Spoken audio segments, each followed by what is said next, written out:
Hello, everyone. This is Rex Red. I am back with a new Daz Studio tutorial idea. And so here it is. Here is the idea. Okay, we are going to have a canoe here. And let's see. Let's get this into texture shaded mode. We're going to have a canoe right here. And then it's going to go, the water's going to go back. And there's going to be a couple people in the canoe. And then way in the background is going to be a tree. Okay, and the tree is going to go up.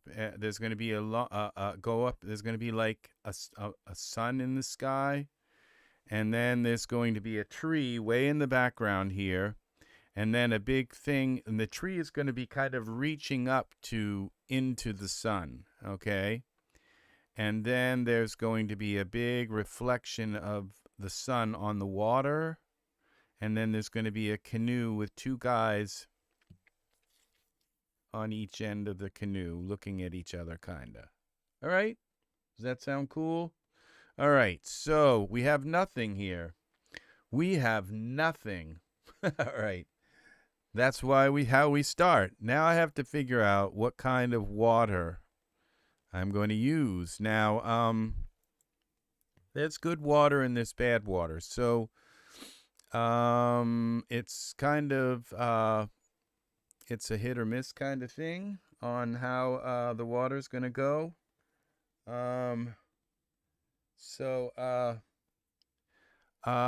thinking of going through my Daz stuff here and seeing if I can find a particular picture where I have two guys already in a canoe. And if I can get the canoe out, I can save their poses to some degree, and that might save me a little bit of time, like a lot of time, okay? But I don't remember the name of the Daz picture. So we're going to do, this is called Sea of Love, maybe. We'll call this file save as scene Sea of Love. Okay. Sea of Love. How about that? All right, so now we're going to go back here and we're looking for a canoe picture. Two guys on the water. And that would save me a lot of time. Okay. If I can find it. Here, I have some other images with water. And welcome to this tutorial. Okay, so we are going to make a scene here. This has a nice water thing here too. This has water. So I'm looking at these other scenes that have water in them because I want to really, this one has really nice water in it also. I may load this water and save it and then use it in this scene. This one has water also. And what I want is a really nice, calm, but reflective water that's going to work. Here it is. This is called River Roust. And this has two guys in a boat. Okay, that could save me a ton of time. Okay, so where is River Roust widescreen? I don't think it matters which one I use, but let's go with the widescreen one because I think that was like the latest.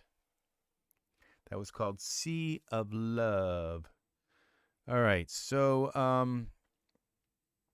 let's see what we can do here. Welcome, Angus. Welcome. Sigmund says hi. Hi.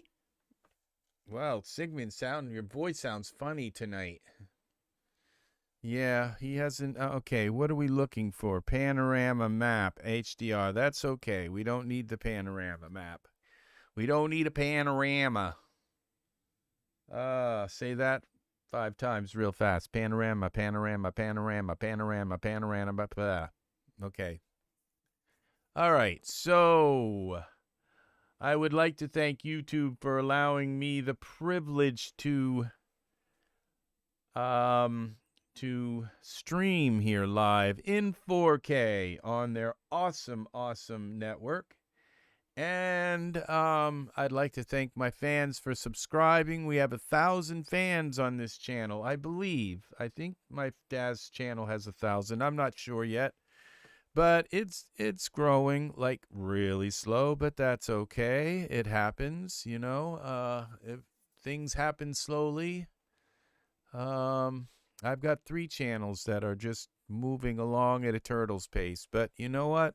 I just keep plugging at them, and eventually they come through. They come out. So we're gonna turn that off for a minute. I'm gonna close down my okay, and let's see.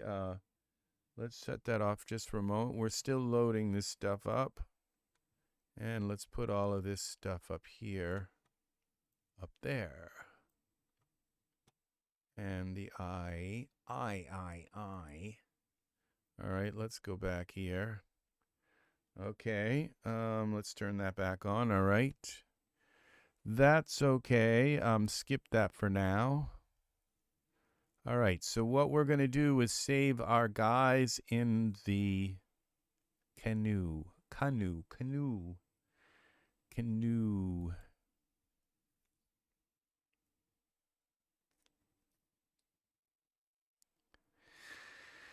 Okay, canoe, here they are. All right, so we are going to wait until it allows us to do something here, and it's not yet. It's still loading everything.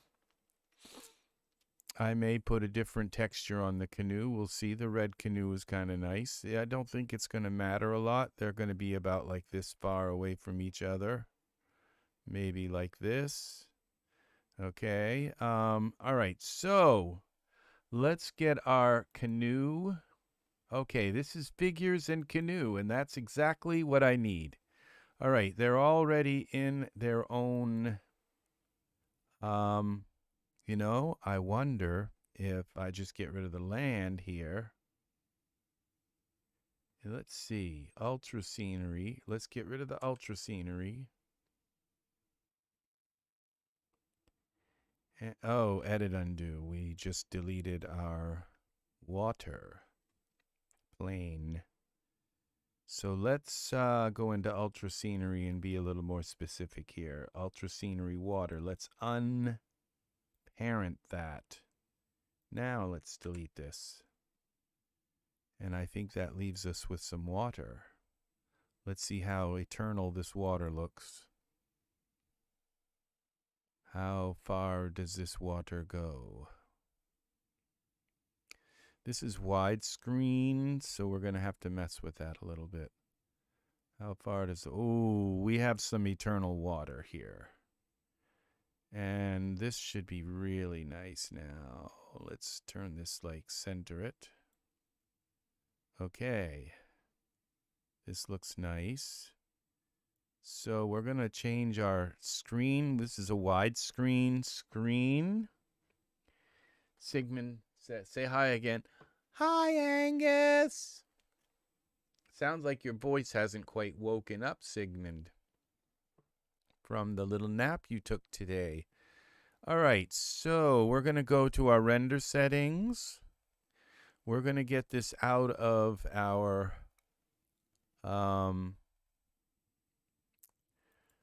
we're going to turn off the proportions, and we're going to go here and list parameter settings, take use limits off, and let's go to our, and then say accept. Let's go to our custom and our shower curtain thing. Okay, now we got a square screen, and that's going to be it right there. Okay, and we've got our water now. That's really nice. That's going to be the canoe. All right, so let's save this file, save as scene. We'll call this Sea of Love. All right, and when I go to save it, it's going to say it's already there. And we're going to say, would you like to replace it? Yes. So now we are working on a new scene. So we need a beautiful sun in the sky, okay? We'll see what this sun is going to do. Now, right now, we have this kind of bright, big spot here. And the bright spot is just simply creating a big, bright glow on the water. But if we put the right sun here, render settings, we will find, okay, let's go here to this render settings and go to iRay. I left my heart in iRay. Okay, let's see what we've got.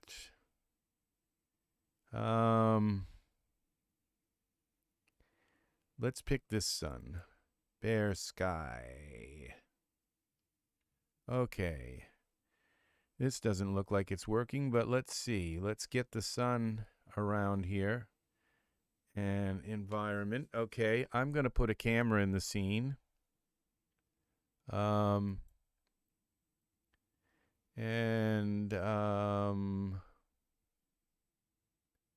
Let's see what we got. Camera. I'm lost here. Okay, create new camera from the not active view, the active viewport. Copy active view. All right, let's see if that works. Okay, there. There's a camera. For some reason, it should have said perspective view, but I guess because I was looking at it from the right. Okay, I think I would rather look at this from the front. Okay, so let's get rid of our camera. And let's do this edit, create, new camera, active view. All right, there it is. Let's see what okay, we're at looking through the camera now. And let's take now our figures and let's rotate them. Y.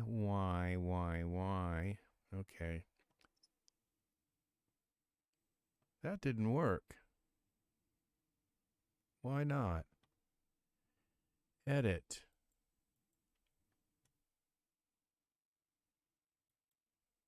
Why didn't that work? Oh, because Alexander and okay, these guys aren't in the.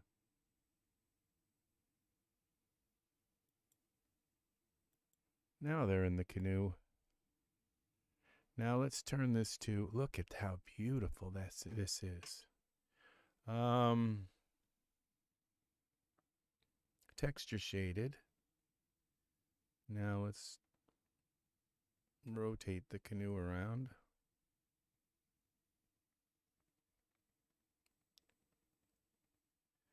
Let's view it from the top. Make sure it's straight. Okay, from perspective view from the top. Let's make sure our canoe is rotated properly. Let's just try 90 degrees and see what that looks like. And then let's move the canoe. Let's make sure it's right in the center here. Pretty close to the center. And then we will align our camera accordingly. See, I don't know if the center where the seat is the actual center of the canoe. I don't know.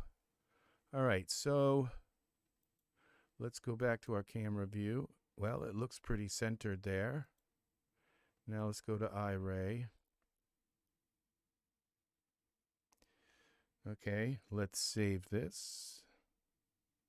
This is the way we want this. Save. Okay. Now I want more of a seascape here.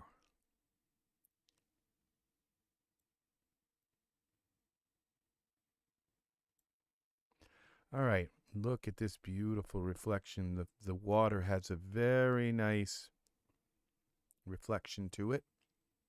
Okay, so now we're going to go to our environment, and we're going to go into filament mode, because that lets us find our sun.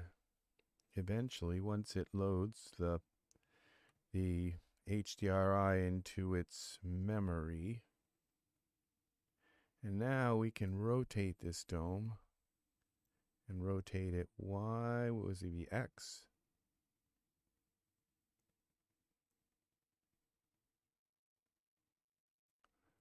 X. Rotate.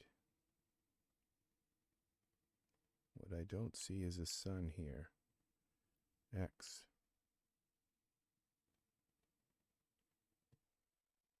There is a sun.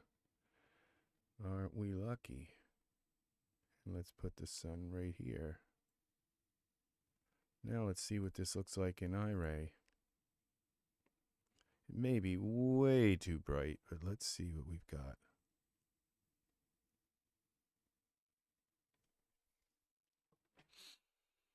Okay, iRay. Oh, here we go. I think we've got something really nice here. Yeah. Now let's put our tree in here. Save. Let's find a tree. It's just going to come out of the water and kind of go up into the sky here. Files, all files, tree. We want something spiritual looking, a really nice kind of spiritual tree. Something that looks really cool. We have a lot to choose from. I am a tree freak. So I have tons and tons of different style trees. Let's see what this looks like.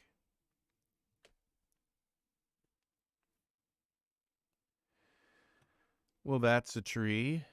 All right. Now, let's see. Let's grab this tree.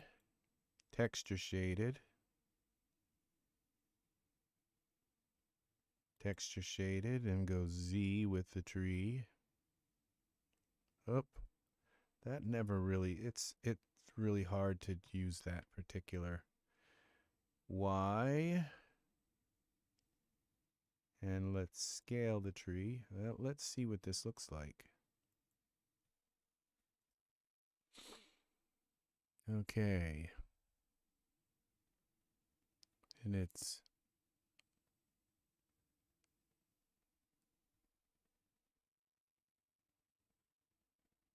wow, that's a really bright sun.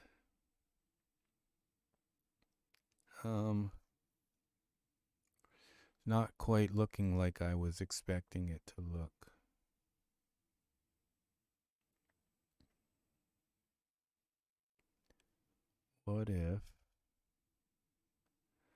What happens when we move it closer or further away?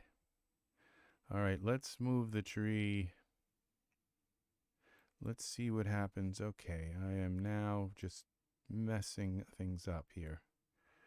Where's our tree? Z is our close and far away thing. We're 4,000. Let's go 2,000.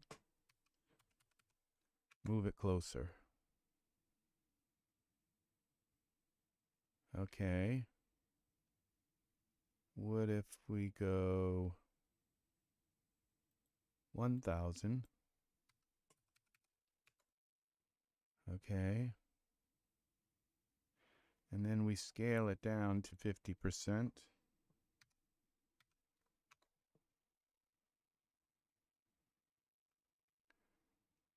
Now see, we have the same thing now.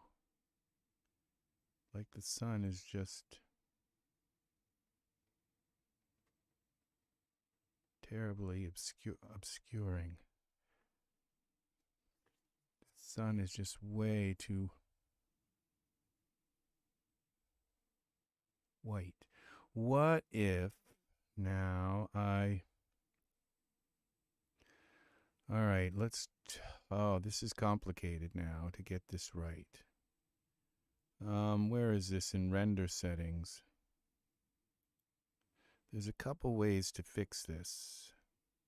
Tone mapping. This would be exposure value. Well, let's try it this way.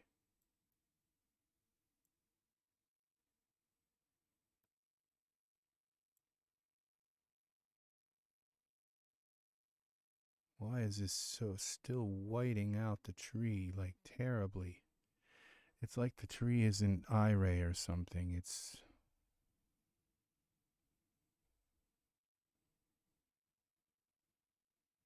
Let's go with the scale on the tree to 75.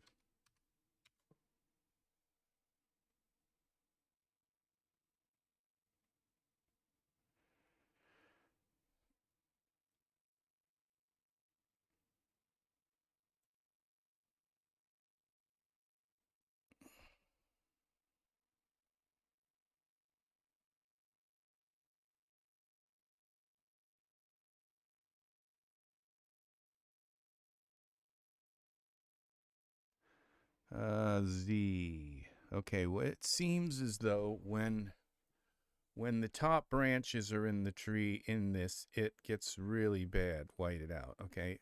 This tree isn't quite cutting it for me. So we're going to look for another tree. We'll maybe put some kind of light on them from this side. They don't have to necessarily, well, we may not. We might just leave it the way it is. I'm kind of liking this subdued kind of night look. So, all right, now let's go back to our trees. Tree. The leaves on the tree looked kind of flat. They just didn't have enough dimension to my eye. All files, tree. This is in presets. We don't want to be in presets. We want to be in smart content. And that was an I-ray tree. Let's see what we got. Celtic robust tree. This is a prop.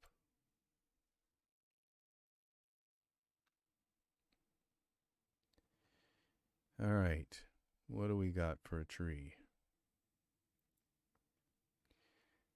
Now those leaves look a little less flattened out, kind of weird to me. So let's see, Z. Which way is that going? Back. All right, let's go to 1,000. 1000. Oh.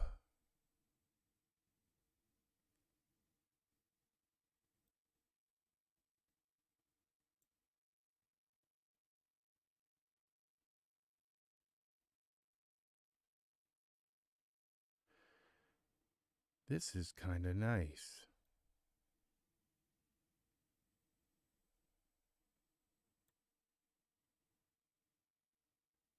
A little bit more this way.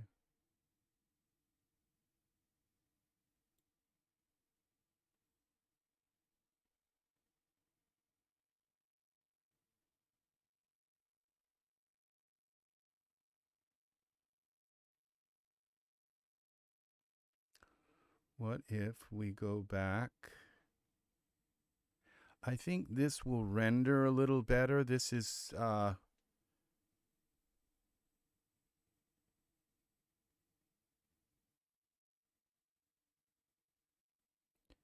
wondering if I should put a bird in this tree. Save this.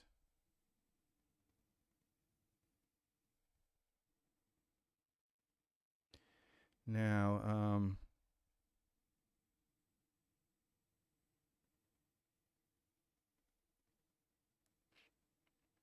let's see what we've got here. Let's take this back a little bit further. 1,500. Let's just do something kind of.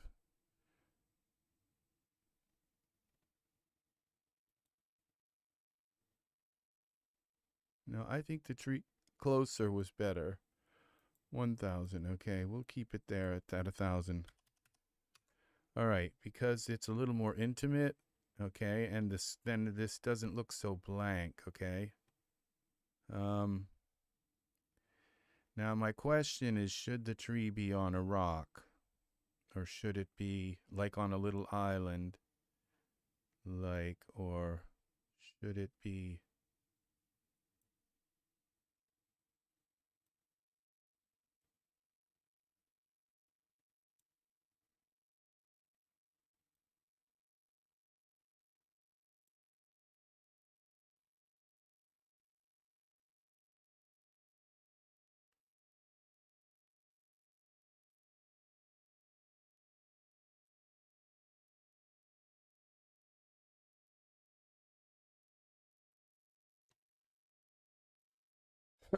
Let's get a rock.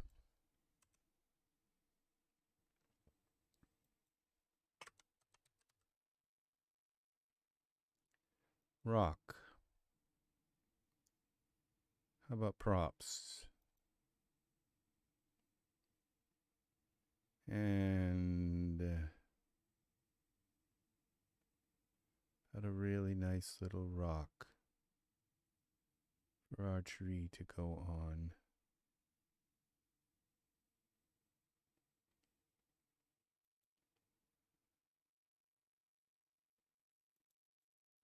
Let's try that rock. See what that looks like.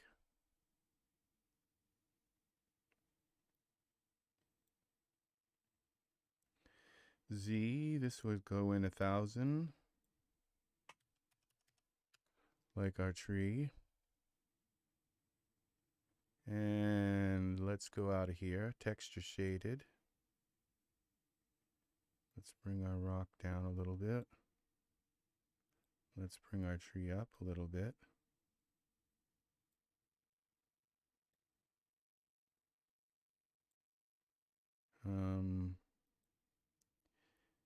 This rock, I might have to shape it to fit the tree right, or we could make the rock bigger, scale it like that, so it's kind of like flat on the top. Y, Y, Z, X,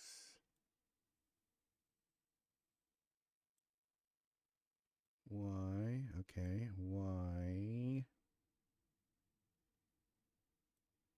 and now let's put the rock and the tree into a group. Create new group, rock and tree. Now we can move them both together.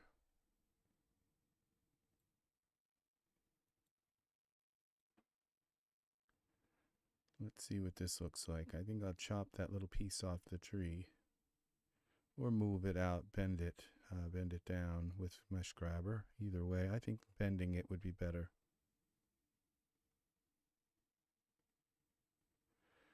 That rock kind of makes it look a little bit weird. Let me see if I turn the rock some. Texture shaded. Y rotate.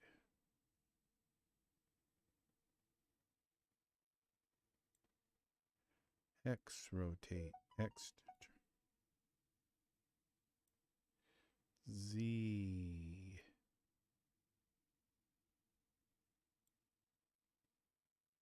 Let's see what this looks like.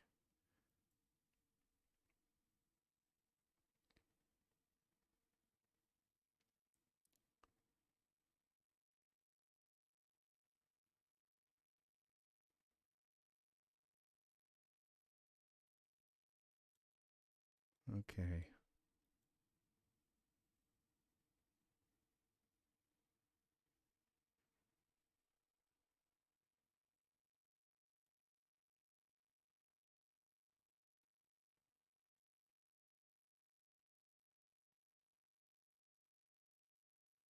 Okay.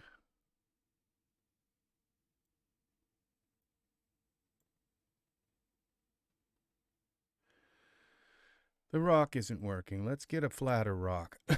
One with a more rounded top here. This prop right here. How big is that rock? Let's see what it looks like. Okay. Let's take the rock back. Texture shaded. And let's take it back Z minus 1,000. Okay, rock. Now let's scale you up a little bit. Y over a little bit there.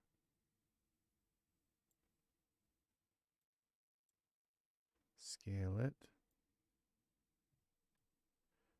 Need a little bit of an island here. Let's try that. Save this. I think this is going to work.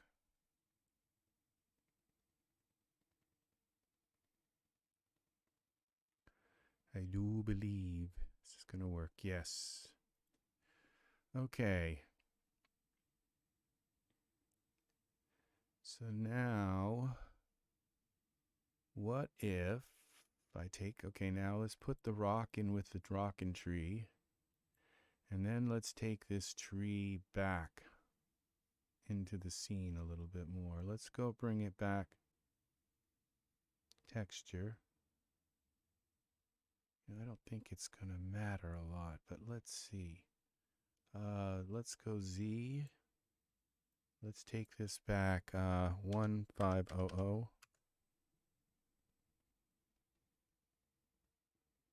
Yeah. What did we go 2000?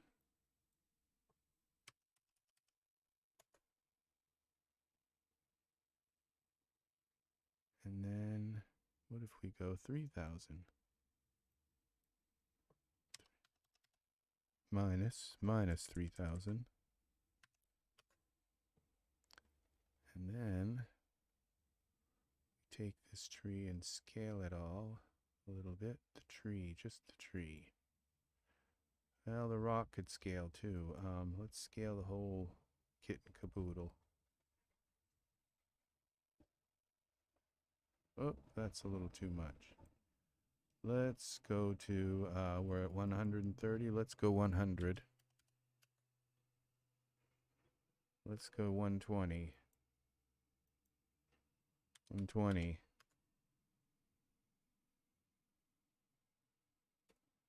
All right, now let's go down, let's move it all down. Minus, let's go 700. That didn't work. Minus 700. Let's just go to minus, let's go minus 1,000.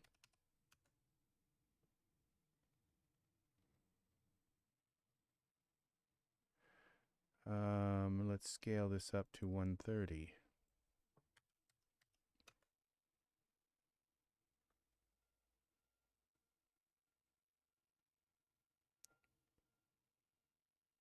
And let's bring it down a little bit more, 1,200. That's too much.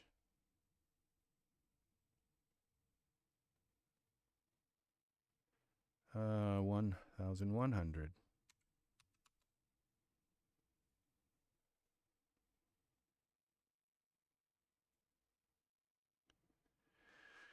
All right. I'm kind of liking that. Now, sort of, kind of, maybe. Okay. Daz just crashed. Not sure why. This is our Sea of Love. Let's hopefully it saved. It was right in the middle of a save. That could be very bad. Open recent, Sea of Love. Would you like to save changes? No, not to this blank document.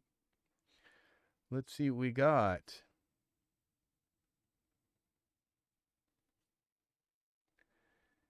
Yes. Dad's just went kaput.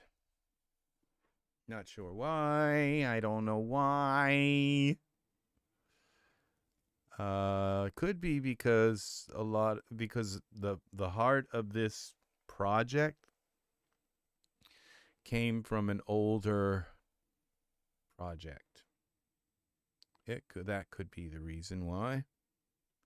Just a moment. What is this? Let's close this. Okay, we're back. We'll see. We'll see. Let's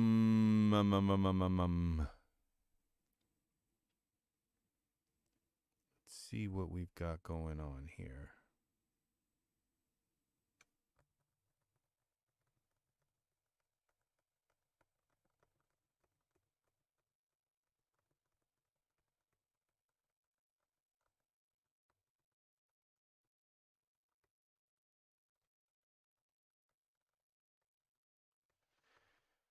Any time now, Dad Studio. All right.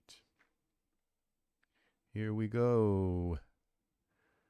We need these to load. One item failed. I'm not sure what that item is that failed when it loaded. But that could very well be whatever it is that's causing this problemo.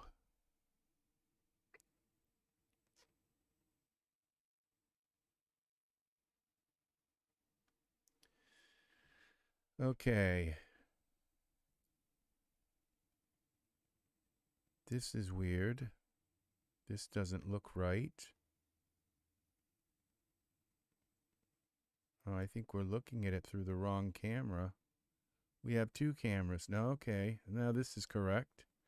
That was strange. Now we have it seems we have two cameras in our scene.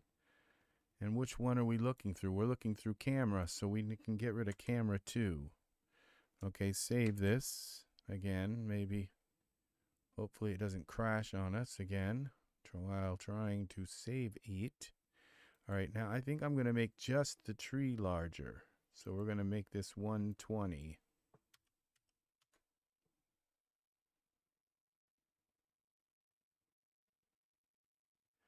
And let's move the tree over some.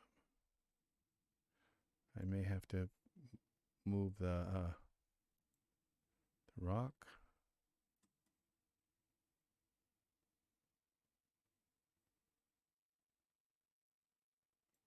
Okay.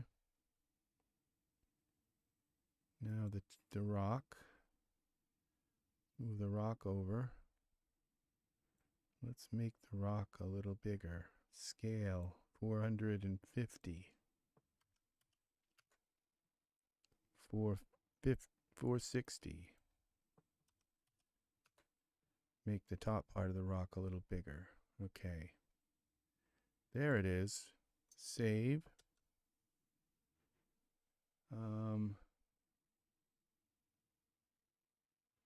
Now what if we were to move the sun a little higher in the scene? Okay, let's go to texture shaded, to filament mode. Okay, show me my sun in filament mode. And then let's go to environment options.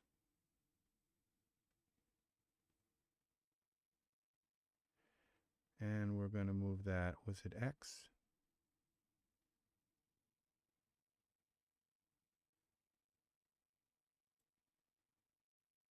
And what's Z?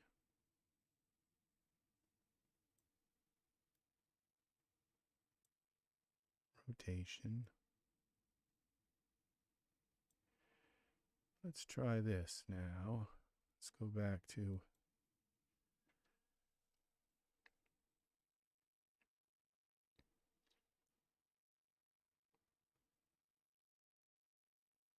I want a little bit more of the sun rays on the water.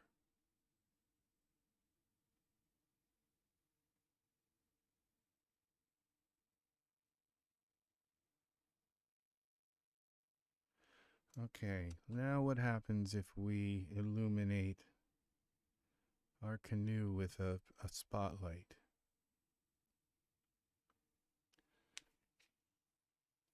Or how about I don't use these very often, but this is called a distant light.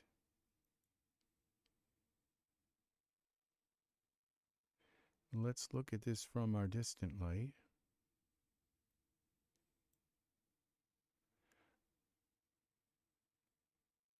Okay.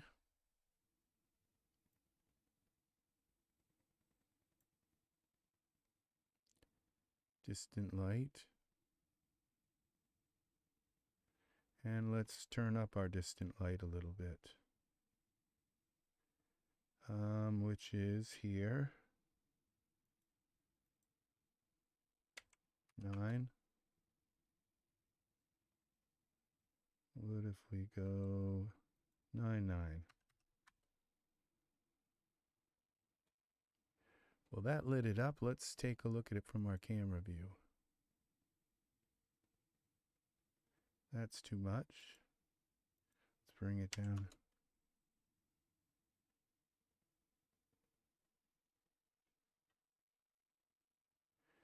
I think I like the silhouette.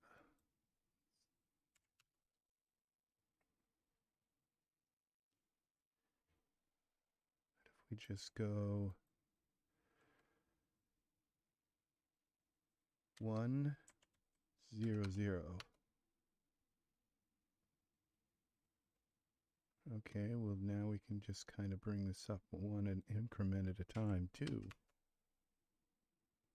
2.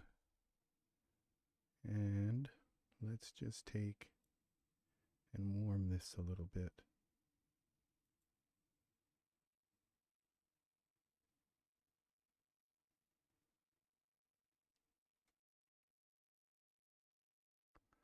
Okay, this rock has got to come over more this way.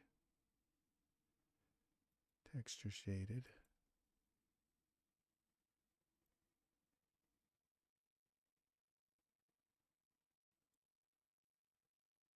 Okay. Let's see what we got here.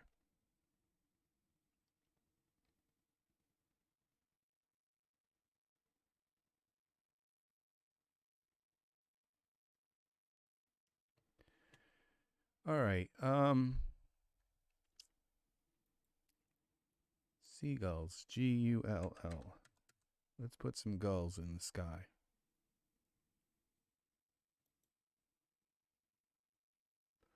Prop. Well, these are crows. I don't think I want crows. I want gulls. Flock of crows.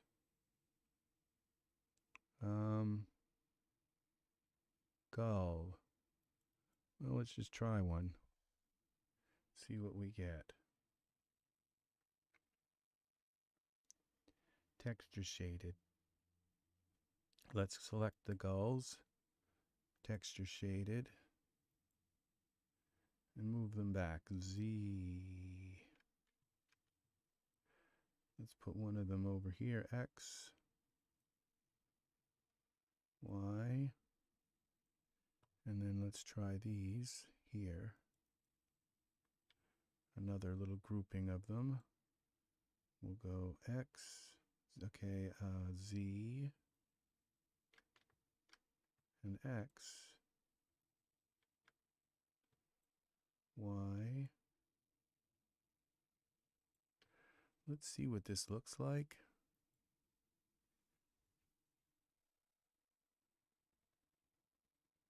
It's like Alfred Hitchcock, The Birds. Oh.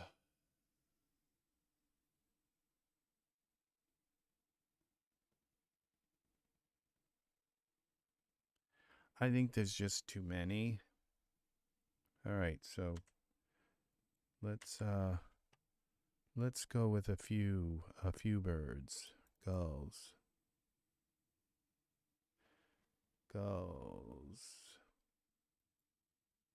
Texture. Texture shaded. bring them up a little bit. Z, X, Y.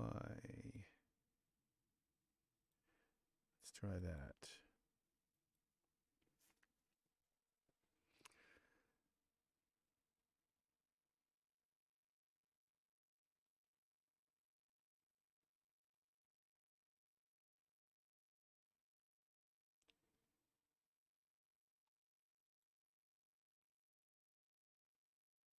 Okay. I think we need a few more.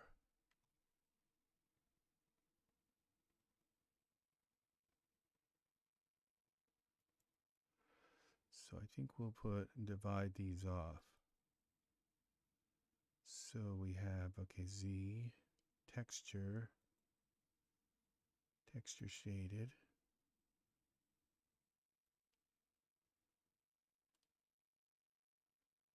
I can never use that, right? X, Y. These can go X like this.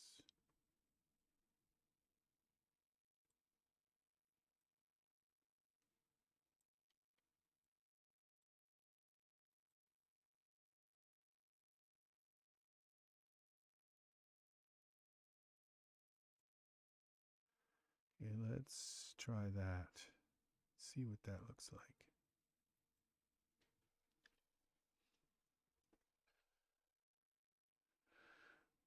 All right.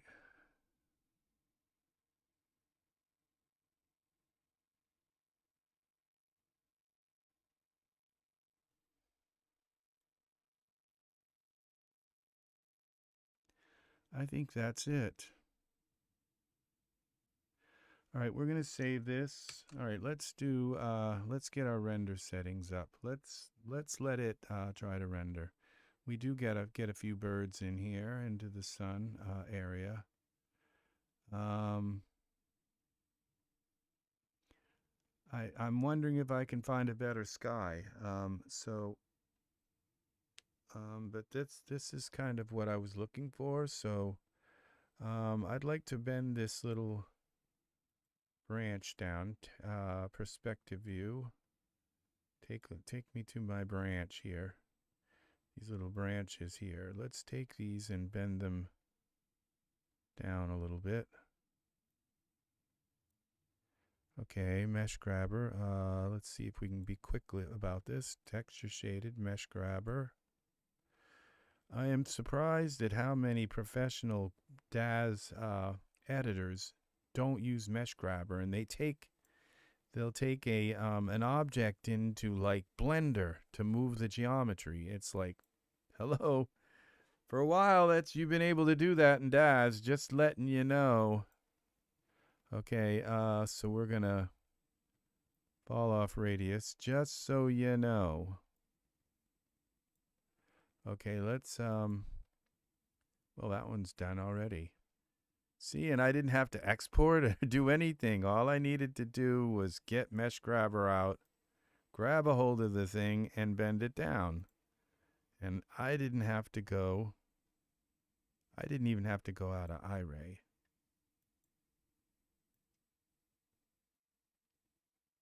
There. Okay. See how easy that is? It's like just brush the little trees on, like the little painter. I'm just painting trees. Here we go. Back to camera view. That part's fixed. Out of iRay. Out of mesh grabber, and that's done. See how easy that was? And then the tree roots contour the rock.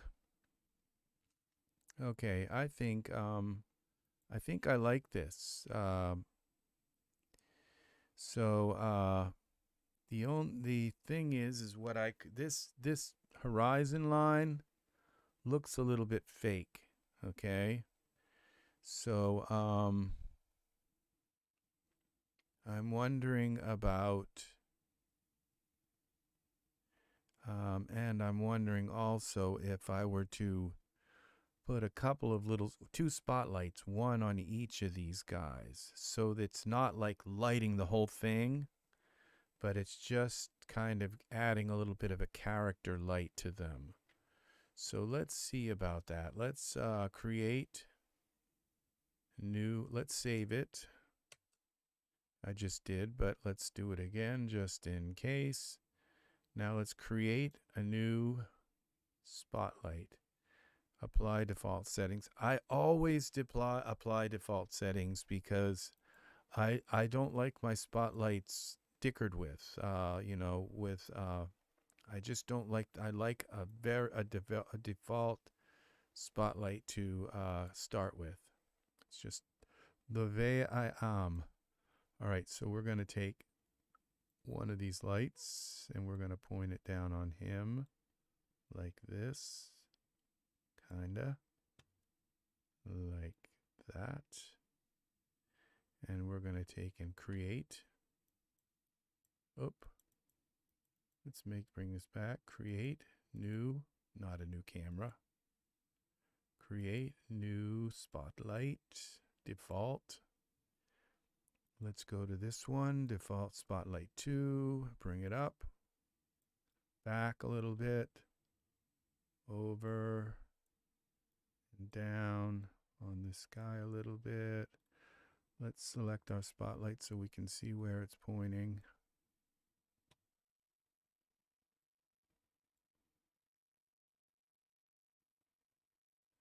Let's try this. All right, now let's go to our camera view. Back to iRay. See what these lights look like. Save.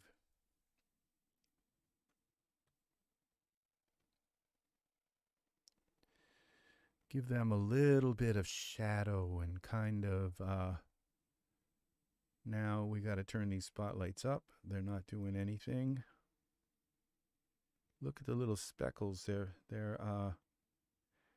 kind of messing with the light on. So let's do a 9 here. Let's do another 9.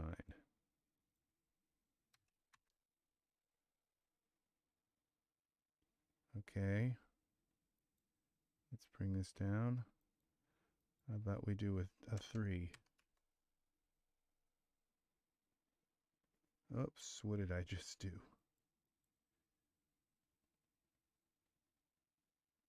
9, 0, 0, 0, 0. Let's try 9. That's going to be a lot. No, that's about right.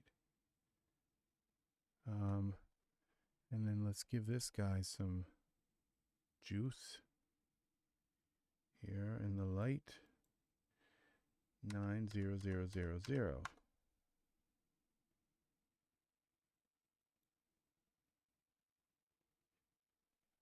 Okay. I like that, but this guy needs a little more, I think. We're going to go with this. We're going to add a 5 in front of that. No, that's too much. Just a 1.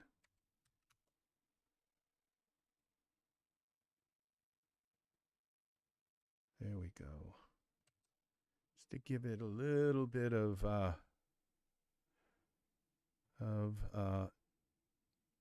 you see these shadows are really important to have in the scene.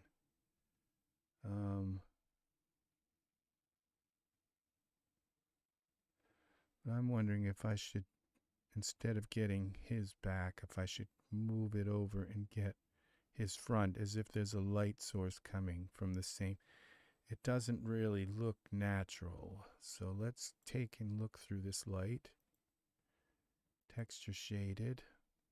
Let's go to our spotlight 1 and let's do this number instead. That is Roy. My character Roy. One of my favorite characters. I go back to camera view. Let's see what we've got now.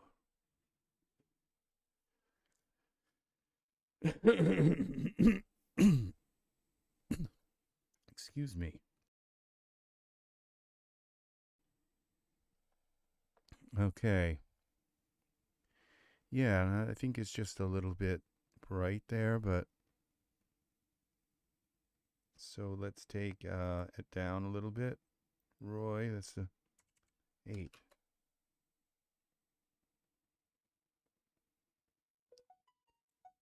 9.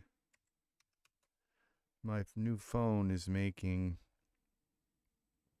weird noises. 9, 5. Oh, thought we lost it for a moment. 9, 5. Thought Daz died for a moment.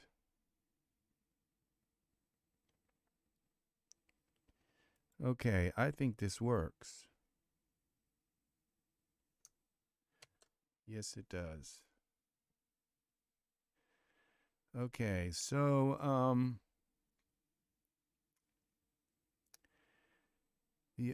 now I'm thinking about mist. Some a fog layers. So let's try some fog. Fog. Let's see, go to explore product. What is this? Props. Oh, this looks perfect.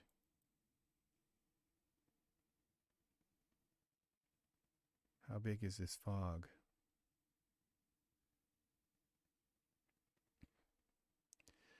Let's see. Texture.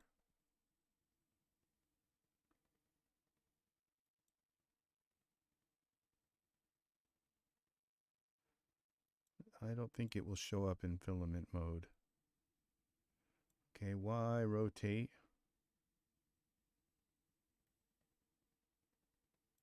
Okay. Z. X. Scale it. Duplicate it. Edit.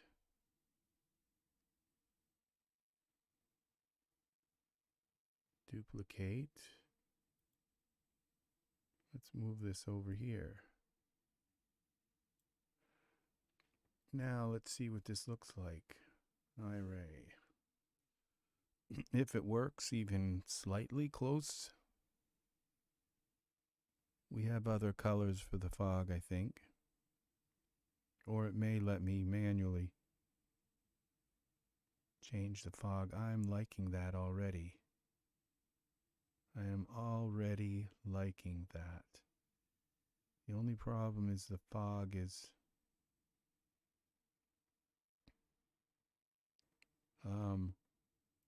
probably the wrong color. So I think a red fog would be nice.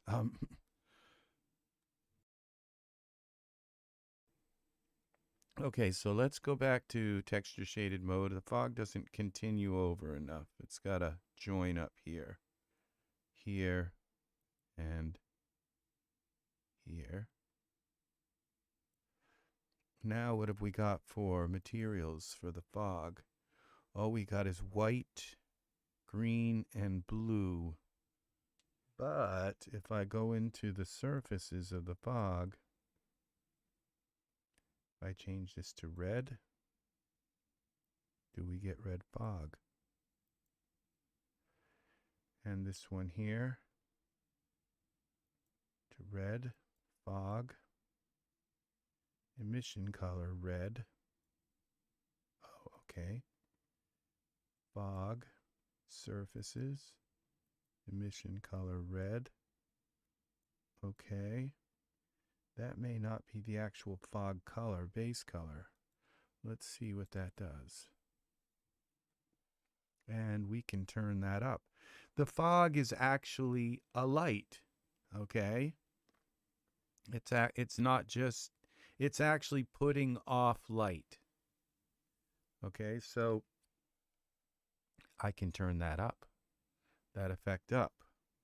Now, it also has an opacity. Okay, so the luminance is now, let's make this a 9. Yeah, see how that stood right out more? Let's go here to this fog and go into its luminance and give that a 9. See, this horizon is just too straight, okay? And it's nice to give it. The only thing is I'd rather have the fog behind the tree. Okay, so texture shaded. So we're going to have to mess with this a little bit. And I may make the fog, well, we're going to see. Okay, let's go to our perspective view. Let's take a look at this fog layer. Okay, this is a mess. This is a real mess. Okay. Where's my tree? Way back there. So we're going to have to expand this fog up quite a bit. Let's do it here. Where's our other fog? And here. Over here. All right, let's scale. Oh, this is a mess. Did I already say that? Yeah, I did. Because I really can't see the fog very well. Now, let's see. Our rotate of the fog. Y rotate. Where's Y? Okay, 90. Let's try 90 degrees. All right, that's perfect. So that just fixed one of our problems. The fog was not straight on. Okay. Now we can just... Now our depth. Okay. Now another problem is they got to both be at the same on the same plane. So let's just move them back so we're sure that, okay, this is at 3 minus 3,000. So let's go 3,600. All right, and this one here, the same for depth, 3,600. Okay. Now let's go to our camera view. They're up in the air too high. So let's bring them down. They're still going, okay, now where is the height on that? That is Y 1.37. What if we just go 0? What does that do? Okay, let's go to 0 for our height. Y 0. And now let's scale it. Bring this, okay, that's scaled that. How high did I scale it? 416. Let's go 420. And do the same for this fog, 420. All right, let's see what this looks like now. Okay. I don't know how I manage this. How I do this. How I figure this stuff out. Okay, now we need the fog to be maybe a little bit more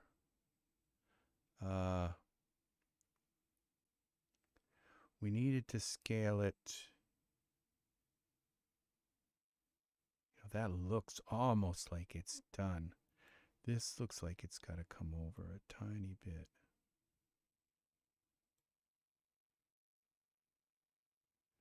Okay, and let's see what happens when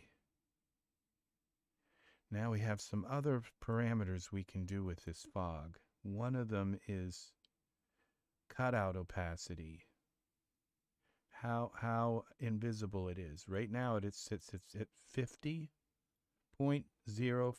Let's do it at 1.0.1. see how that just happened.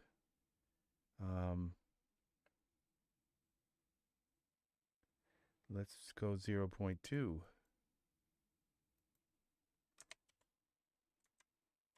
2. Okay, because I want to obscure this line.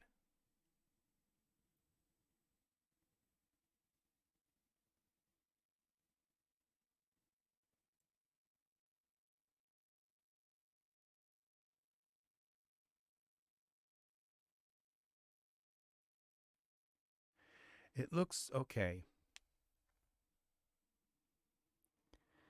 It looks like the fog is actually going into the water. How do I fix that? All right, let's undo that height thing, okay? Edit, undo translate, undo, okay. Let's do this at 3. I think if I make this bright enough, it will reflect on the water, okay?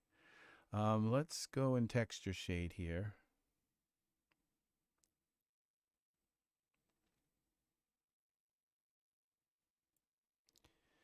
And let's go here. This one, make this one. Where's the cutout? 3. And bring this one up also. These little spots are weird. Don't know what they are. It's very, very, very strange. Those little bars, whatever they are.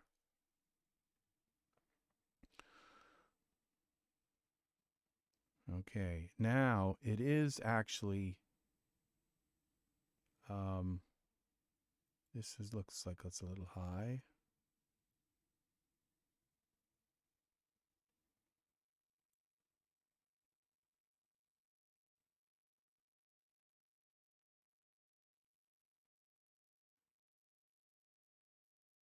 Okay, all right, we got one more trick up our sleeve here.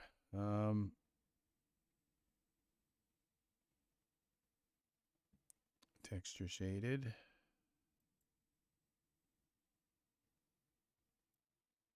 That is to make the fog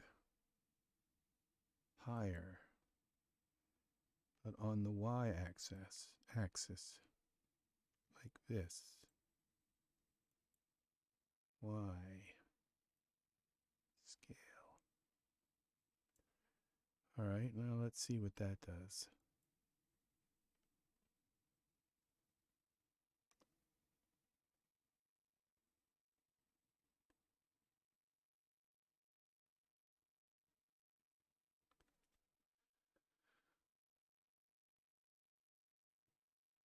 Oh, yes. See how that draws that right into the reflection.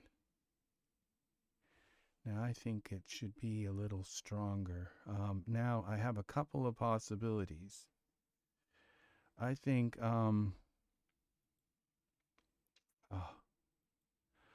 if I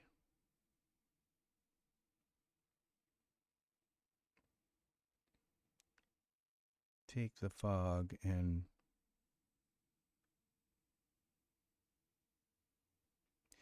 make it more invisible, but have it put off more light. Okay, so it reacts with the water better. Now I'm going to take a look at this from perspective view and see, I thought this might be the problem here. Do you see, notice how the water disappears here? And notice how this fog is not really flat. That's the problem. That's what we're seeing. We're seeing this wave pattern kind of double as it's looking in through it. So it's not really rotated properly. Okay, so the first thing we got to do is make sure this water, where is our water? Water, okay, is actually under the fog, over the it's not going into the scene enough. Okay, that's number one. Okay, so that it's actually it's actually in our cameras here, so we're not running out of, it's actually reflecting off of the water, okay, rather than before the water, okay. And then we're going to try this in filament mode. See if filament mode will give me a little bit of a more of a view of the fog. And it's not doing it, but not yet, but let's see. So it's not, but I can still see it. So we're going to rotate it Y until it's flat. And the same here with this one. Rotate it Y until it's flat, until these kind of come together. Now let's see what we've got here. Camera. Let's go back to iRay. Save this. This should work. We still have those bars, but now I know what they are. They're the bends and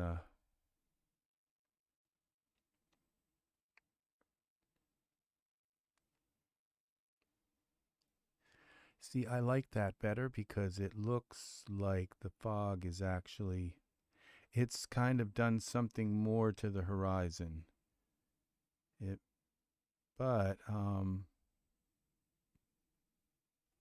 it's kind of weird now. Because now I have a reflection behind the tree of the water. And I didn't want that. And now you can see where the fog is actually going into the water. Let's see what happens when we raise this up quite a bit. What happens when I...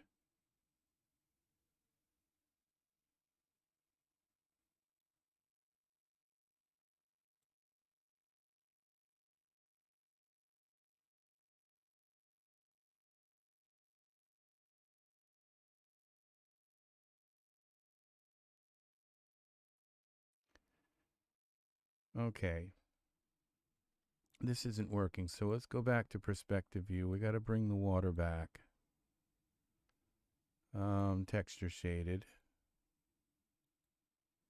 Select the water. I don't know why it won't let me select the water. I think the water is turned off. Select water, yeah. Okay, now we can select it by... All right, let's bring this so that the fog goes like that. All right.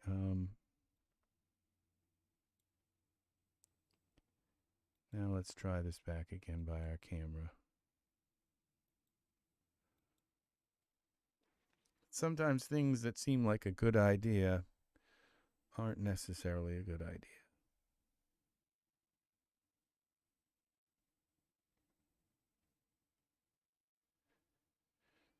Okay.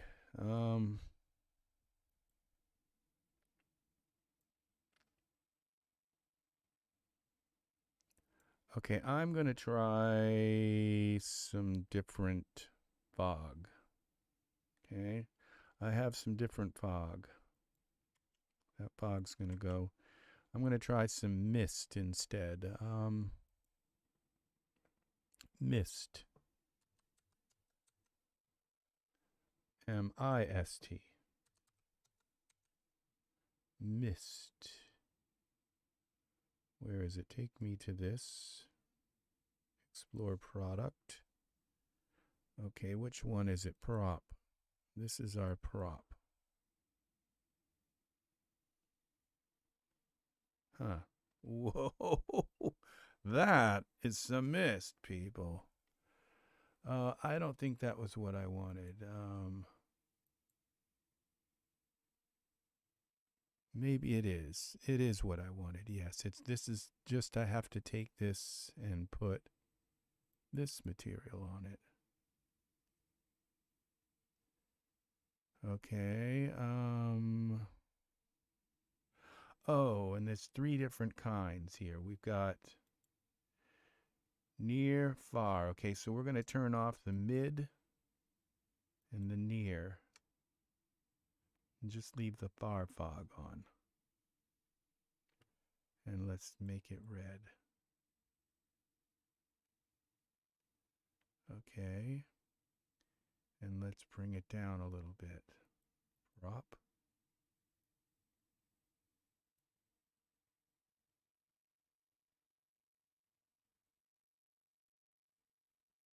Okay, and it's not quite far enough.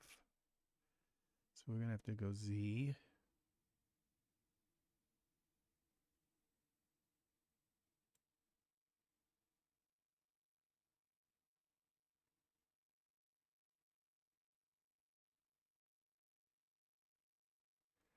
This is a much better fog.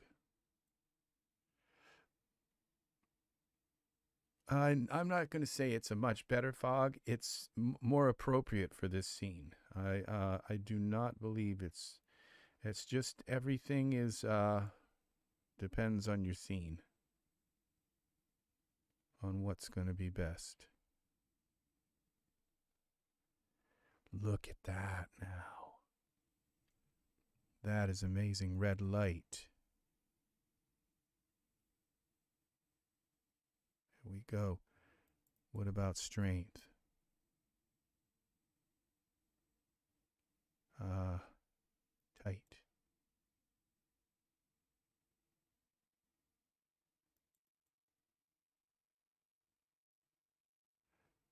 Okay. What do we try? Different mist styles. Okay. This. Okay, that. Now this is with fog. So the fog goes all the way up through the sky. And this one is without fog. This, I think this is going to be the one.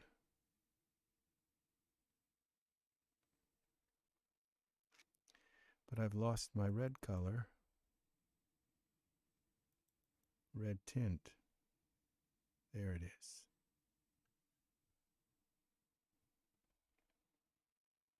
No, I think this one might be our fog. Yeah.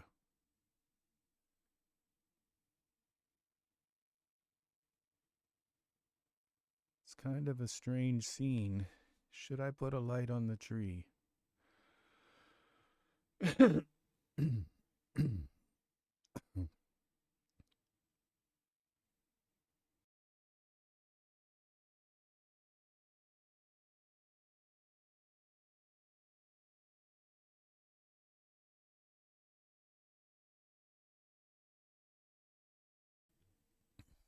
Okay.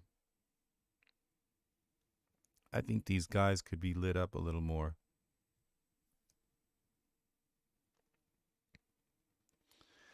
And I think if this tree was a little bigger, maybe. Scale.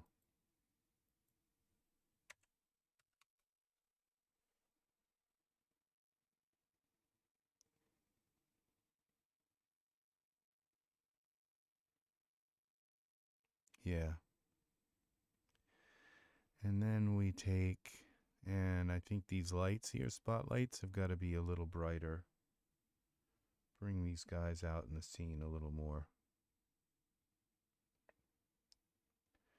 And so we're going to go 9, 8, 9, 9.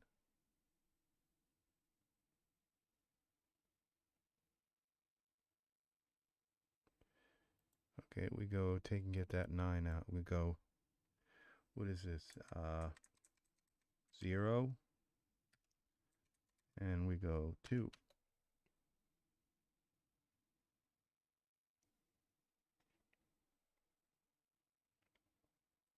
And we warm that up a little more. And we do the same for here. 9, 2.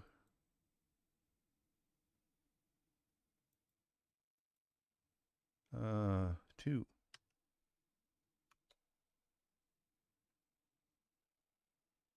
And we warm this up a little. That's warm enough. Okay. Save this. And now I think I'm going to do a camera I'm going to do a depth of field, so this is a little bit obscured in the background. We're going to do a camera trick here. So lens, I didn't have to lock my camera. I think I'm getting better at this now. Would be camera, depth of field, and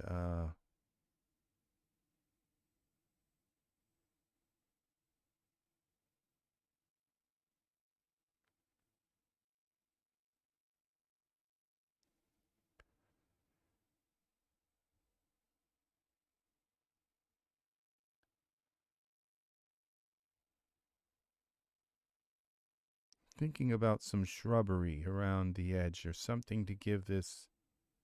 I guess it will rectify itself once it renders. It's because this is all complicated geometry here. All these little dots will go away in this fog. Even these little dots will look more like, and this will rectify. All these little, they're not rendering very well. Let's go to save this. Let's save this. Now, I like this because it pulls them out of the scene.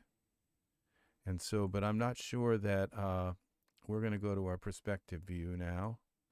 You always have to look at your perspective view and find out where your camera is, where it's, okay, let's click on my camera. Camera. Okay, let's zoom out a little bit. Find out where the camera's focusing. I don't think this is right at all.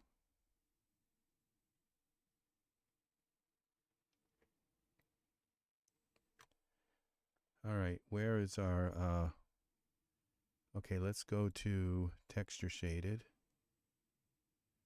Where exactly? Let's look at it from the right, from straight on. It is. I don't know how the camera knows where they are in the scene. But I think that's my focal distance. That is my focal distance. And it's right where I want it. Now, okay. Let me zoom out here, and this is where it starts to blur in the front. And this is where it starts to blur in the back. I think I want the f-stop a little wider. This is where it gets really blurry quick. Let's just try a few of these. This is where it gets blurry quick. Go back to the camera view, back to our... I like the way these show up really well in texture shaded mode. All right, let's see now. Gives me a very nice reference.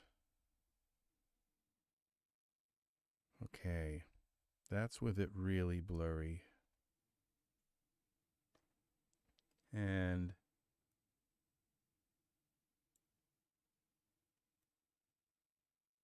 this is with it less blurry.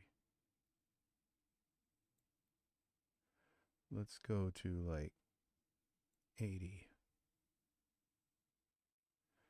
Okay, let's bring it down to 50, 60.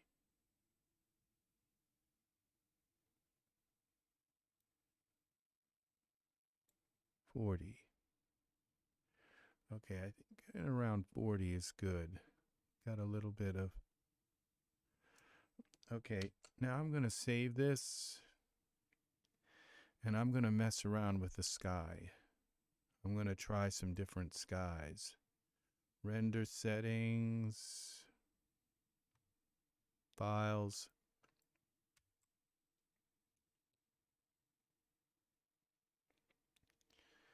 Let's try some different skies now. Render settings. What's wrong here? Iray.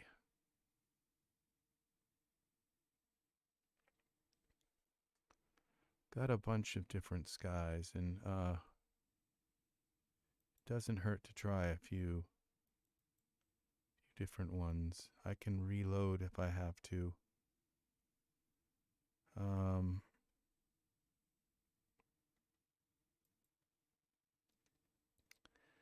Texture filament mode.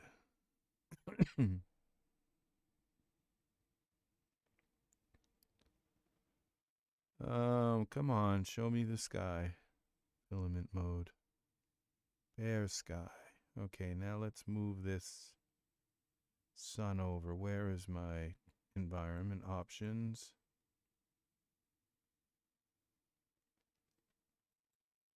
Okay, environment options. Dome rotation.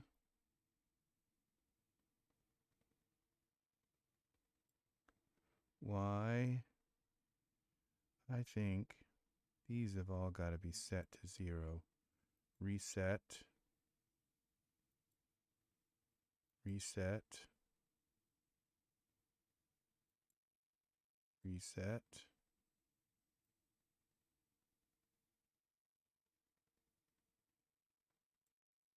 And then we can go with the X. I think that brings it down.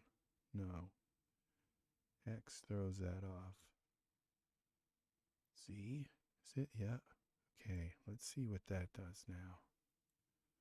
What kind of sky have we got now?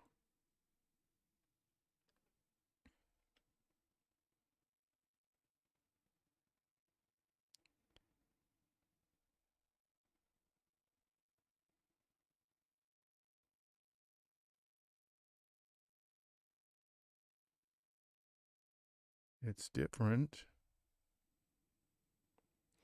This sky looks a little bit ominous. Let's go to our render settings here. Render settings. I did some changes here. Let's go to our tone mapping and set the exposure level back to default. Okay. Now, all right, I'm not too fond of this. So let's try some other things. Bare sky. Let's try this. Ooh.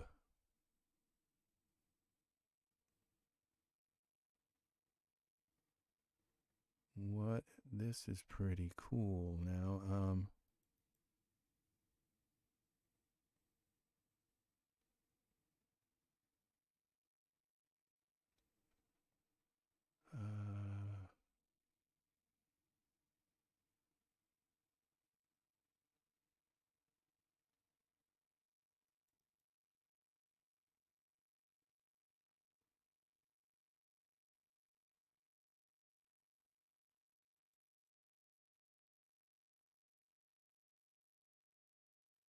I think this is the one I had.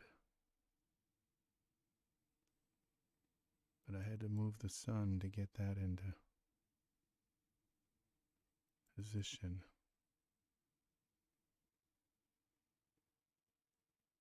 This one, the sun is overhead. Let's see what else we've got here.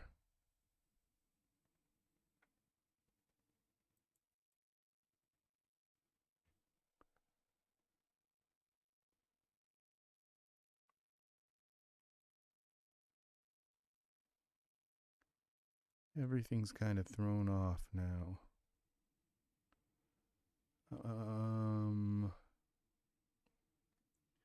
This is kind of interesting.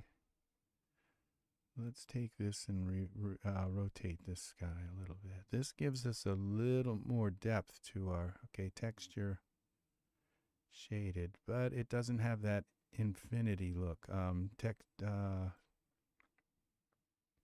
Like the water just goes on and on and on.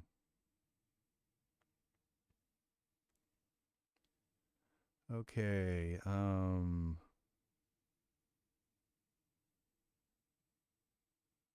where is our sun? Okay, here we go to environment options. Wait for that to load up. Dome rotation.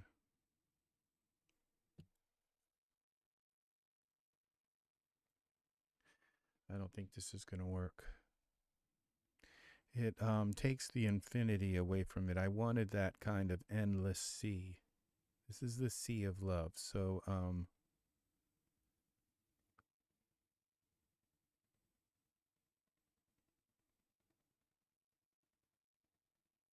yeah, it's not, it's nice, but it's not quite there.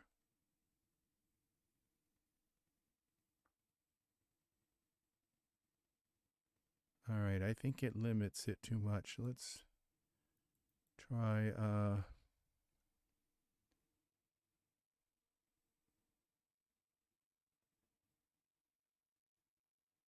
night.duff. This is weird.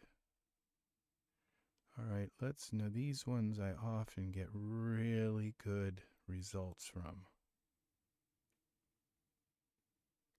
These are some of my most amazing skies that I have.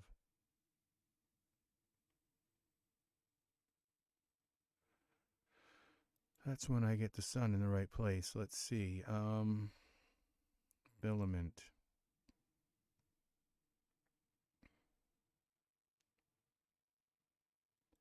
Let's go with this one.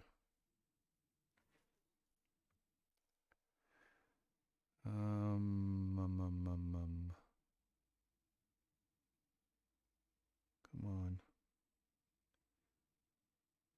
Now we've got to move this around. Dome rotation. Where's the sun?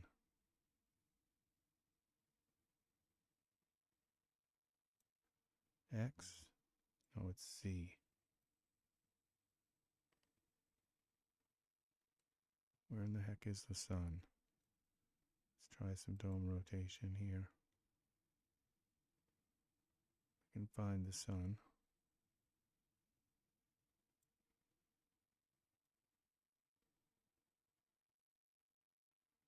Okay.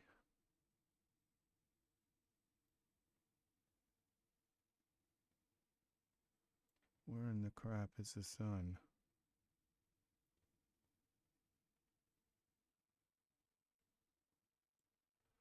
What is this?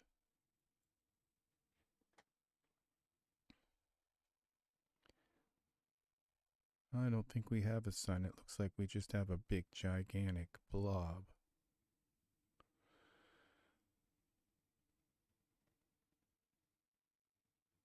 There is a sun here. I think I have to go into this render settings here. Render settings, and I have to bring this. There we go.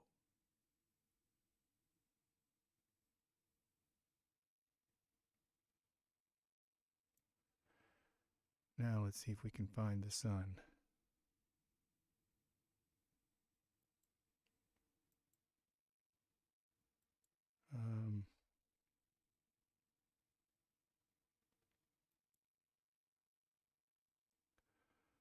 Texture shaded, not texture shaded.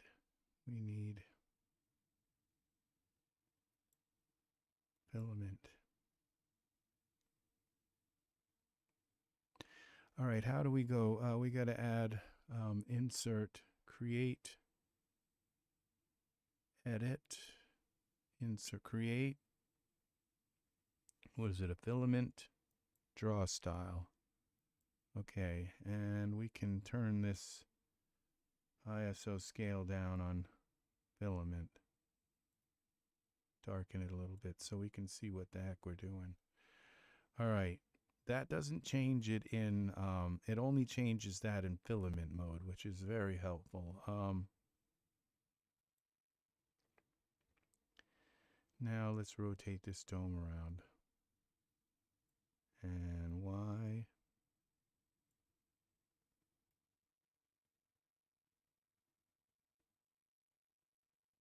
I think that's the sun. Let's see what this looks like. I don't know what this. I wonder if my C is like.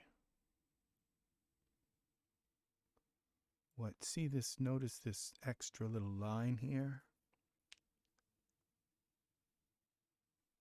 Not sure what that is, but I have two horizons and I can't have that. What happens when I move the water up? Let's just try this. No, it appears to be something like a reflection on the water or something. Edit undo. I'm going to have to figure what that is. Let's see what this is now.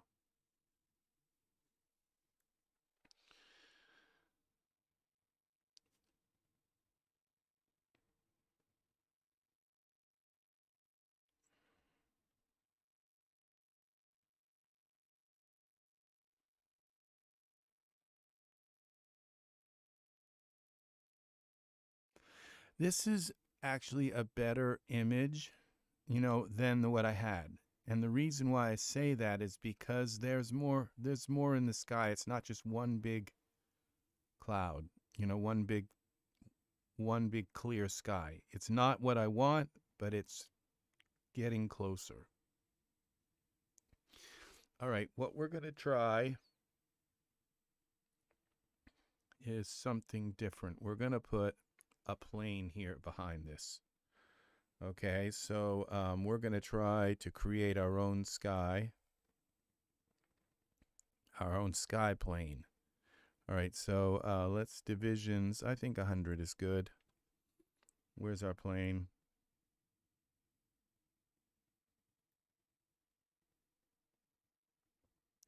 Okay, let's go into iRay mode, texture shaded.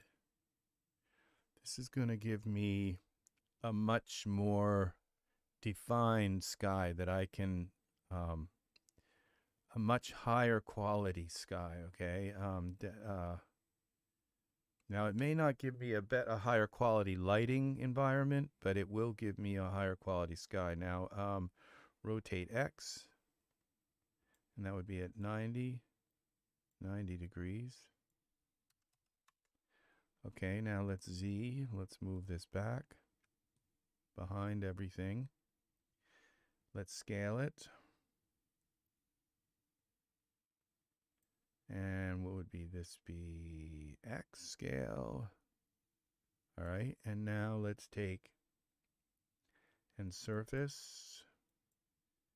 And we'll go to our image and put an image on here. Base color. Where is this would be a .hdr file.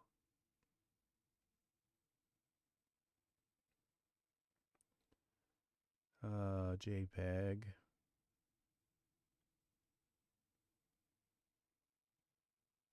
Where is it? There it is.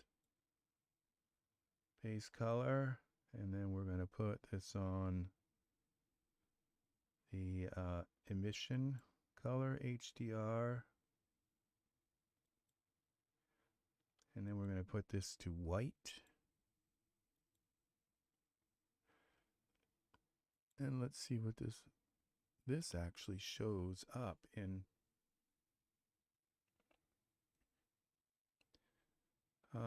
Let's see what it looks like.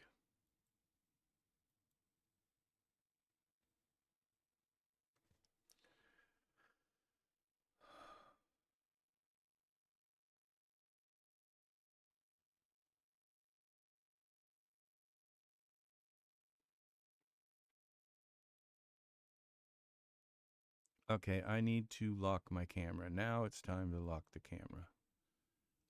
Edit, object, lock. When you start getting depths and you're seeing depth of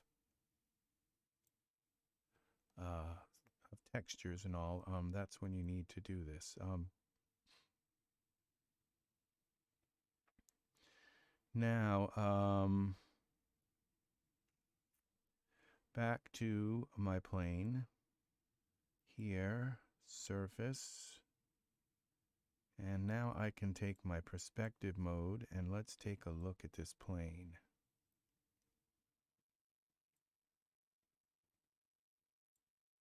All right, the plane is not, it's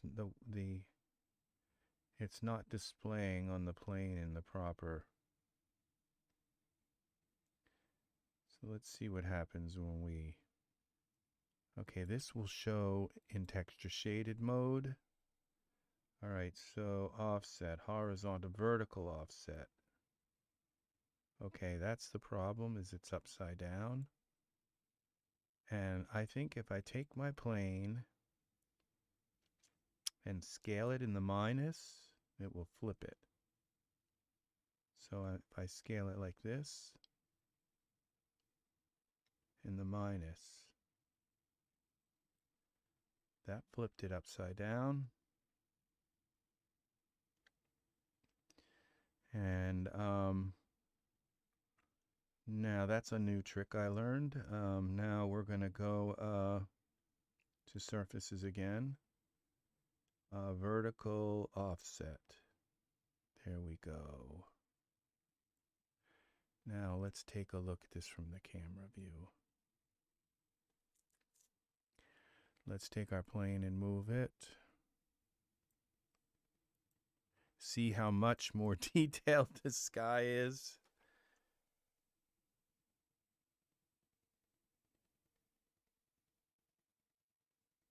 And I'm going to get all of those reflections of the detail in the water.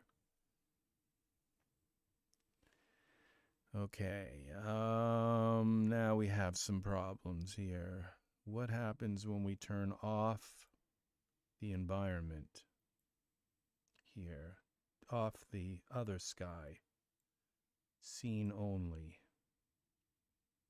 Okay, that makes everything seem a little bit more like a controlled environment.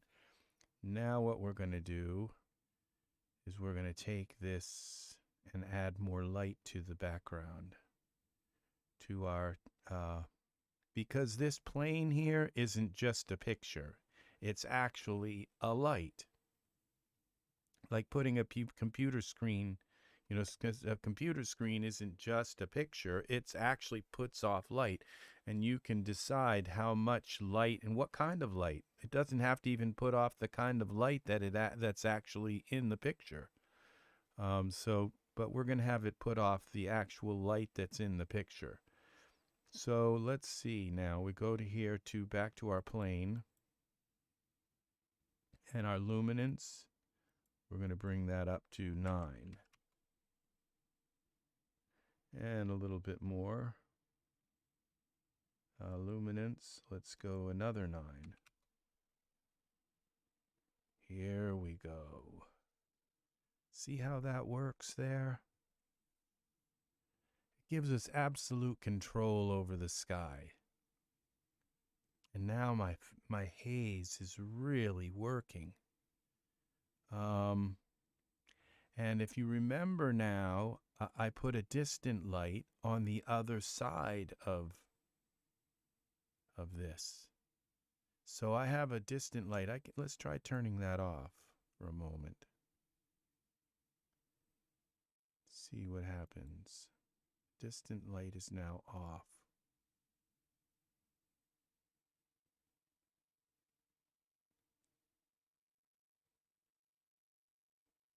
I kind of like that distant light off.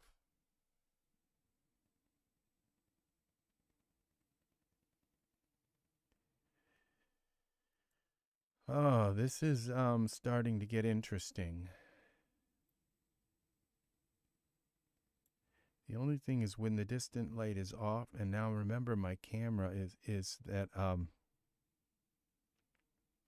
when the distant light is off, now the birds aren't showing up as much, and now with this with the camera set for now, this fog looks really pretty good, this haze. But I'm wondering if having a middle layer of haze, let's turn on the mid layer.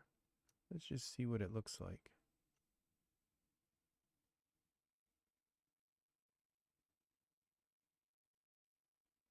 See, and I could bring that mid layer. No, I really can't, because you can't move them. You can't move them I'd have to bring in an entire different fog system to have. I was thinking of bringing the mid layer right up behind them.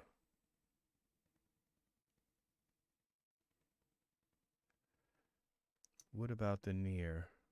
Let's turn all three of them on. Okay, the near is in front of them, or it's surrounding them.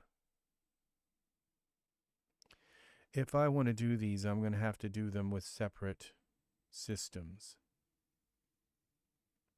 I'll have to bring in another layer and copy the colors and copy. Or what I can do is just take this fog layer and duplicate it. Edit, duplicate, and then I can take the near layer and turn the okay, I have another one here. I can take this and turn the far off, turn on the near, and then I can move this.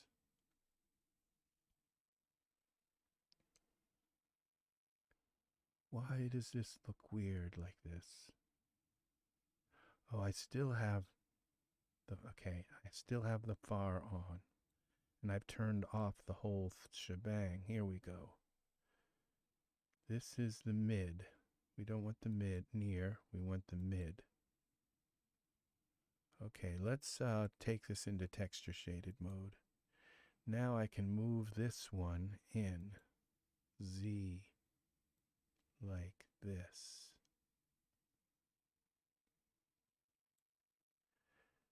See what that does. Let's go to iRay now.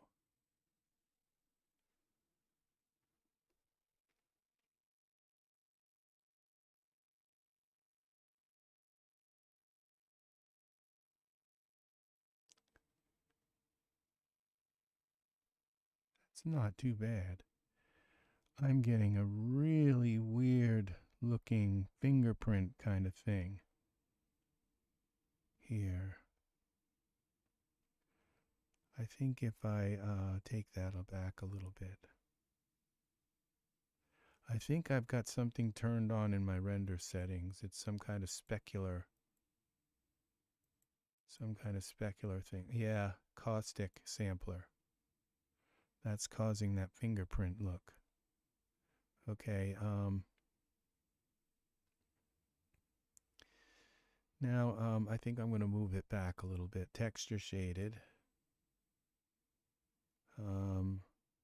This one I can move up and down depending on what I need. And I can also rotate it. Okay, it's getting complicated here. Now, first for the Y, rotate.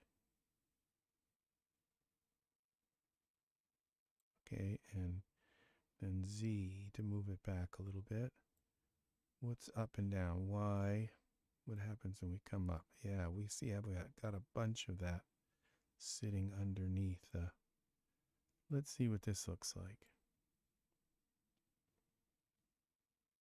That's a problem with my fog in the back too, is it's probably too low. It wouldn't hurt to have that fog extending more into the sky.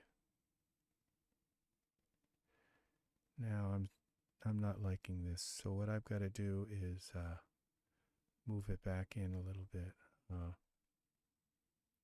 Texture shaded. If we're going to use it, we're going to go now Z. It just looks like a line of fog starting in here. Z.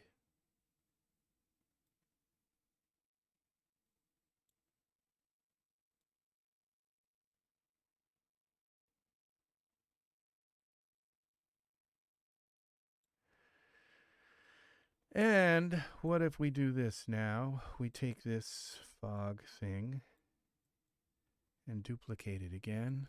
Edit. Duplicate. All right, now we have another fog ring. And let's take the near one. Now okay, why do I have, okay. This fog ring here, where is it? Oh, that's the one. Okay, we don't want. Oh, the main prop we want on, and we have. Okay, I see. So we're going to do this one now with the near. And then we're going to move this back Z and bring the near fog in like this. Okay.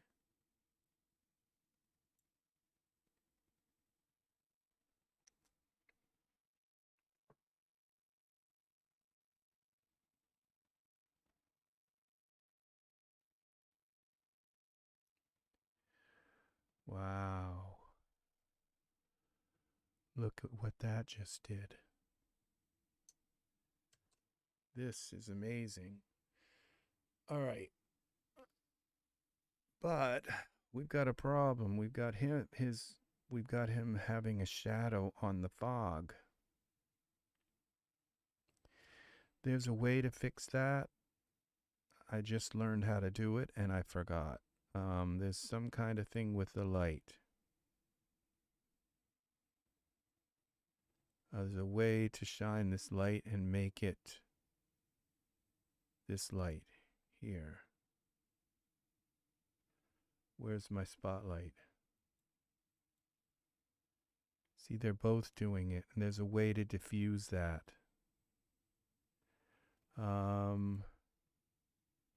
Look through the light.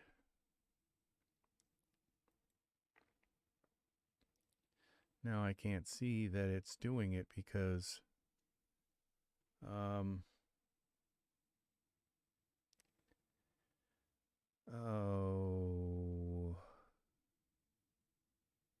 can't see the thing. Now let's go into the spotlight. Scale. What was this called? This was in surfaces. No, there are no surfaces for the spotlight. So it's got to be in here. Okay, edge opacity. Intensity. Spread angle. Beam exponent. It's one of those. All right, let's take and look at it from the camera view and mess with some of these. It would be beam exponent. Let's try that. Let's mess with that.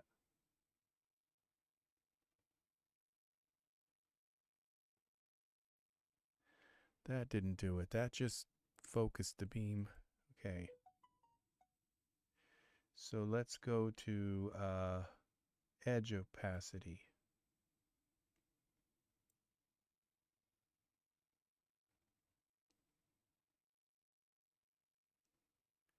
That doesn't seem to have do it. Edit. There's base opacity. Could be I need to take it the other direction. Edit.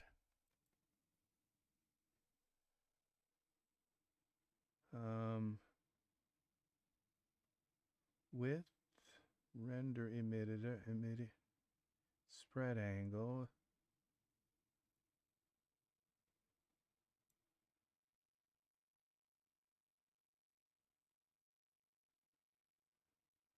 That just took the intensity off of it. And if I turn it up, it's going to just do the same thing. Okay. Show edge. I don't think that's it.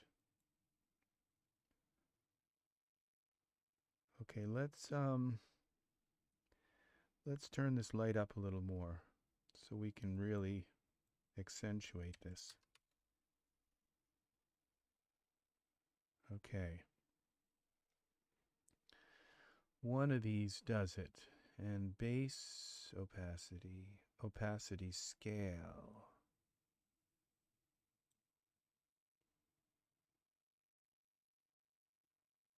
That didn't do it.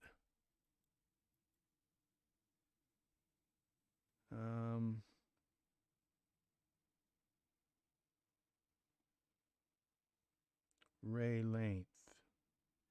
I don't think that's it.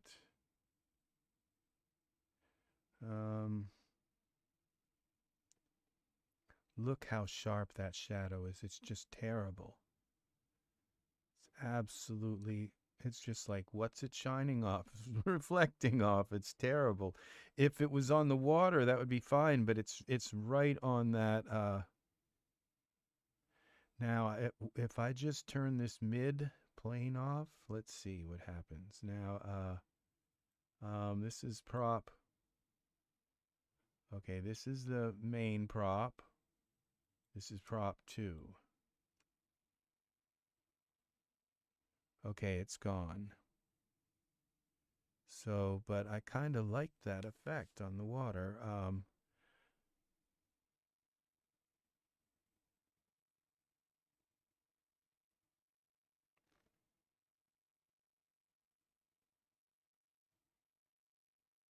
All right, let's mess with. Now we have an opportunity to learn something. Okay, so let's see if we can figure out how to There is a way to change this light. We have spotlight. Which one's selected? This is spotlight 2. Okay. We're going to learn how to do this. General light, light. It's not the beam. Shadow type.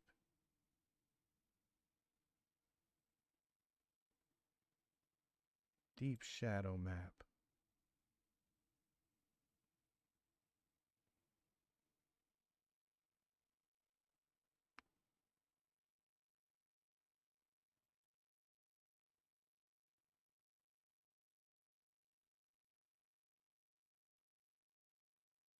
Neither of them. Okay. It would appear. What's this intensity? Bring it down.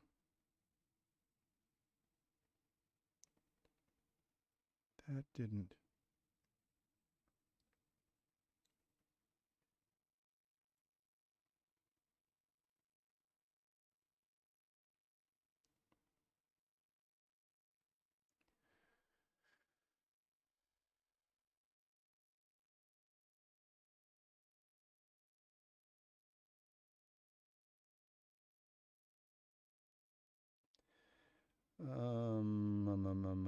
That didn't do it.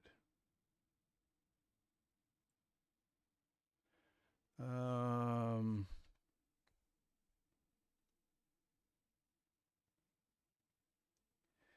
well, I think I'm going to do some research. Okay, so it was in a tutorial that I just watched about a week ago. Height, diameter, width, lumens, temperature. Let's try a few things here. General, spotlight. Okay, something in here. Edge opacity. Let's bring it down.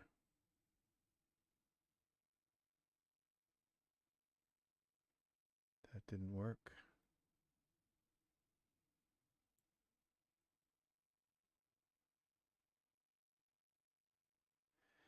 Nope. And so let's just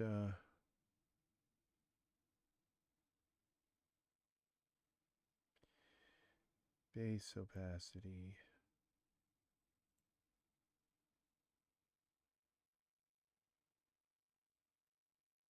Nope. Ray opacity. Bring it all the way up.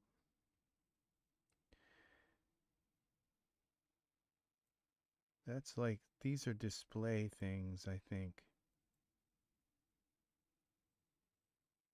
Yeah, that's like the way the light actually displays itself in the scene. I don't think they have anything to do with general light, the light itself. Width.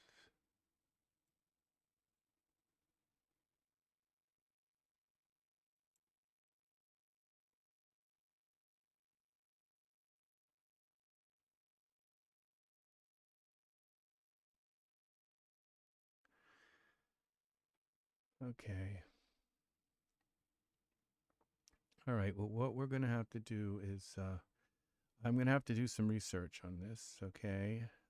But what I think I'm going to try to do is move this fog field back. All right, which one are we? This is it. This is number 2. Which ones are which?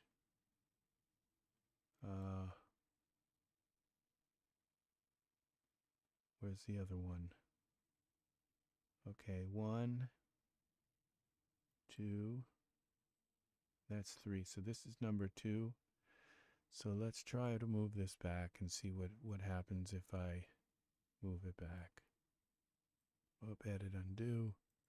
I don't know what I just moved, but it's not what I wanted to move. Z. All right, I have the wrong fog. Okay, I see what I did. Edit, undo. I moved the wrong prop.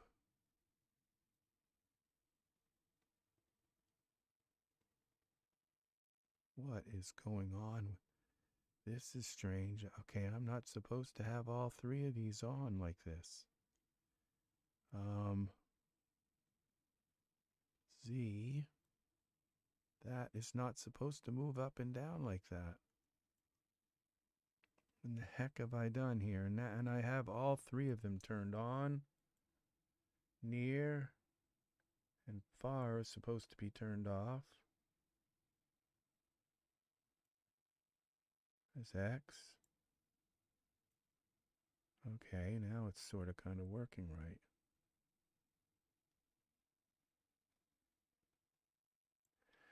Let's see what this does. And this one in the back's got to be.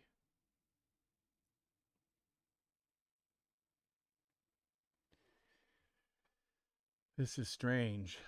This whole.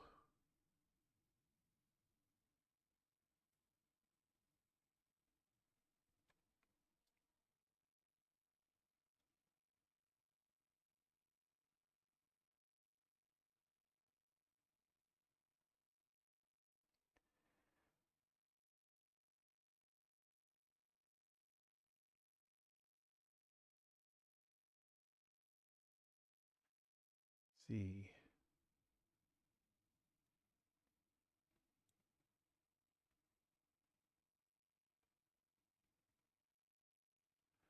Texture shaded.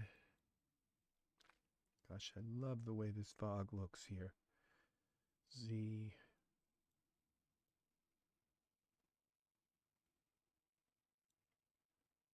Let's try this.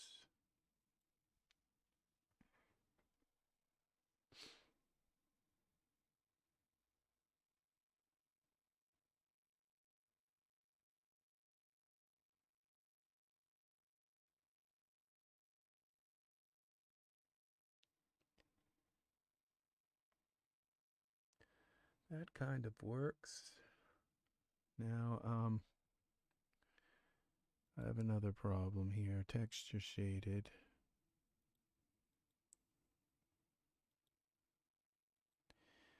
This is the near. Okay, this is the middle one. This.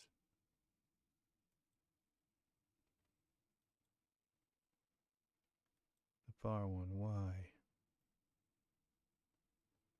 I'd like to bring that right up above.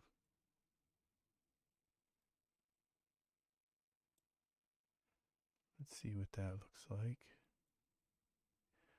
Back to our.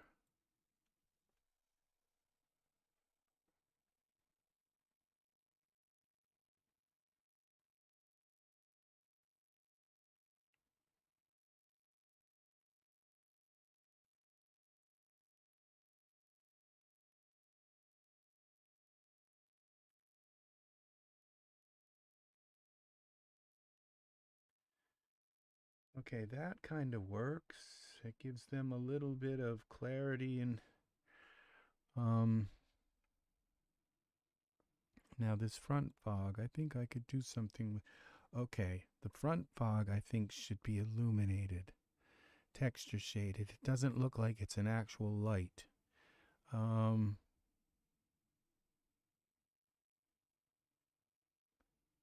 go to texture shaded. That's this front fog here.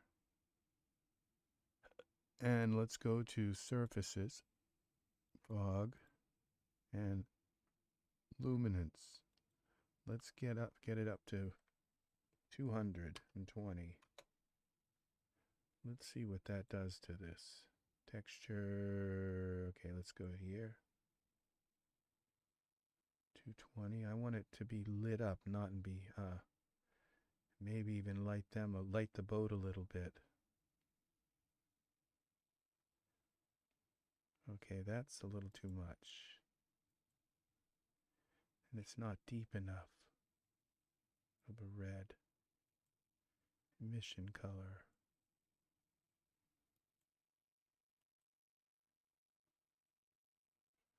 And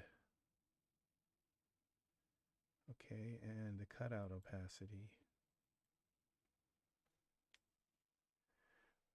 How about if we do the cutout opacity of this thing too? The mid plane. Okay, this is mid. Mid. This is the mid.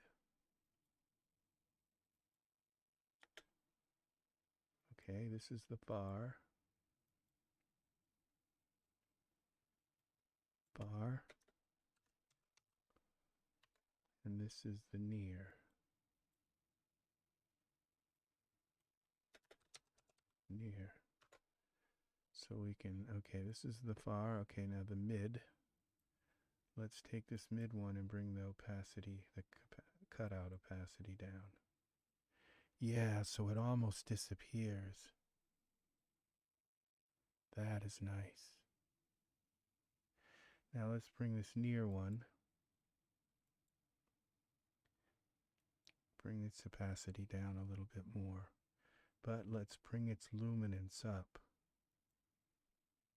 500. So it's actually putting off a nice red color.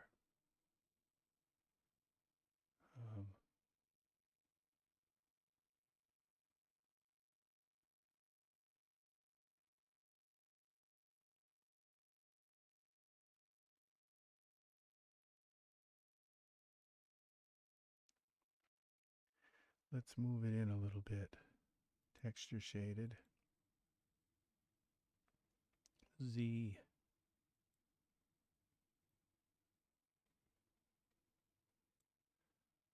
Okay.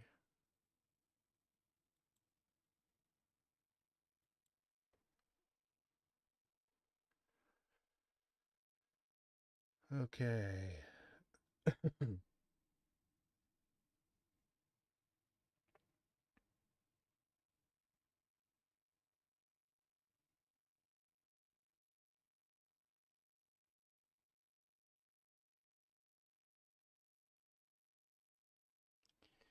All right, I think I'm going to possibly turn this distant light back on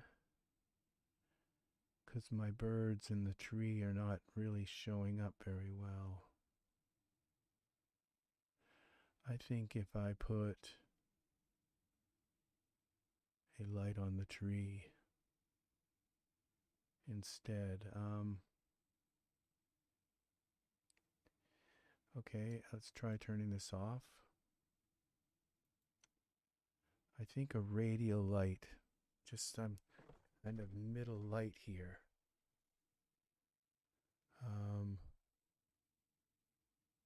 What's this? This is the radial light.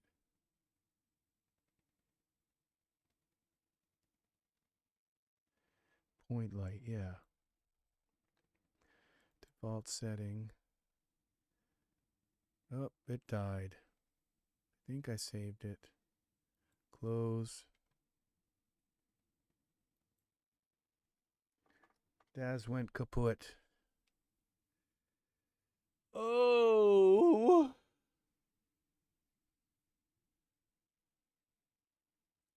Can we get our scene back? Open recent, the Sea of Love. Would you like to save that? No. I'm getting hungry. I'm getting hungry. Hungry, my fingers are purple. Purple hands.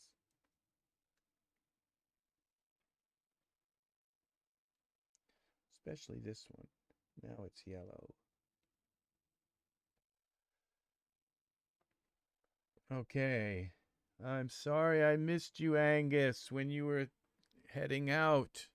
I hope you are having a nice sleep. Sigmund says, good night. Hope you're having a good night, Sigmund. I mean, Angus. Yes.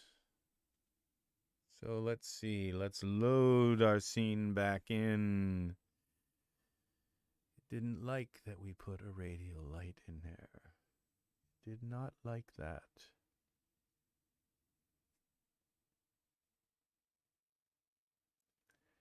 No, it did not.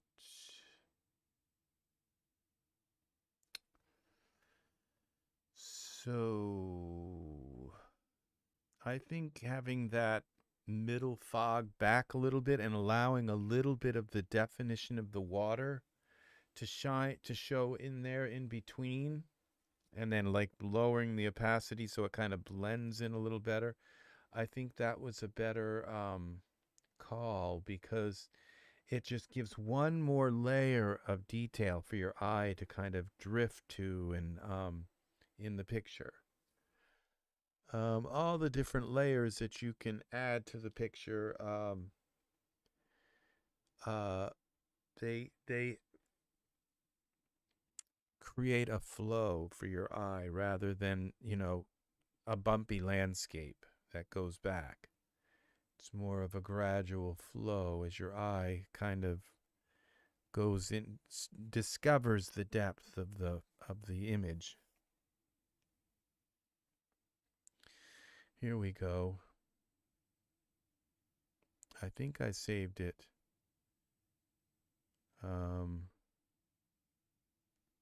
No, I didn't save it. I didn't. There's a bunch of stuff going on here. I didn't even save it with me renaming these things. And brightening up this and doing all kinds of work I didn't save. Where's my other one? I think I've got 3 light here. So I don't see them though. Where's the mid? Filament. Okay. Where's my other prop? Oh, it's inside here. Unparent. We don't want that parented to the spotlight. Okay, which one's which? This is the mid. Okay. That mid almost, it's better, looks better with that mid one gone. But I can bring it down quite a bit. All right, so this is the mid. Let's redo our work. This is the far. I was so happy to have those all done, and this is the near. Near. Near. Okay, now let's put all these together into our, we'll call it, oh, that's not near. That's not how you spell near. Near. Okay, let's go boom, boom, and go group, create a new group. And we're going to call this mist. All right, so they're all together in their own little group. All right, so now we're going to go mid. That's the first one to fix. Get rid of the shadows. Texture shaded. Now I'm wondering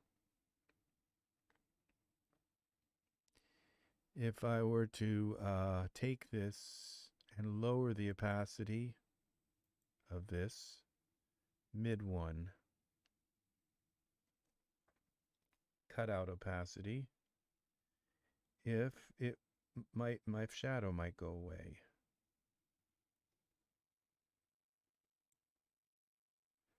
Let's try this.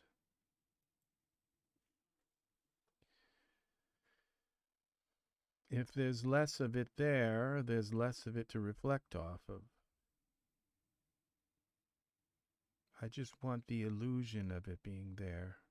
It does cut it out some, but not enough. It's a plane. It's sitting right next to him. It's like so. They're not. It's not actual fog. They're fog layers. They're planes. Fog planes. Okay, Z. Let's move this in Z a little bit like this, just enough to get that, so it's not right beside him. Okay, now let's go to back to iRay and see what this looks like. All right.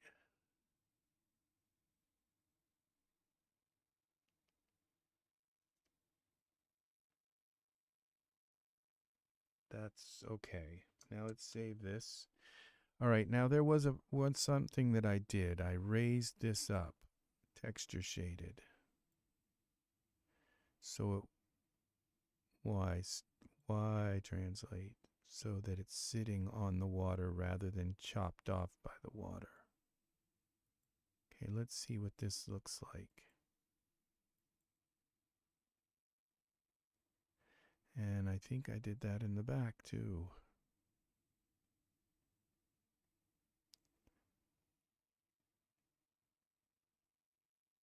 Yeah, see, that's a lot better.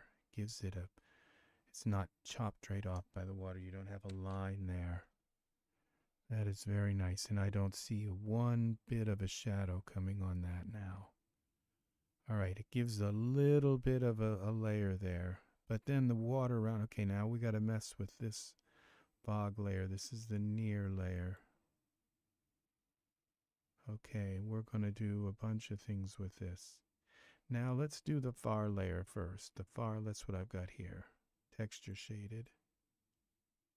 We're going to do the same thing. It's being chopped off.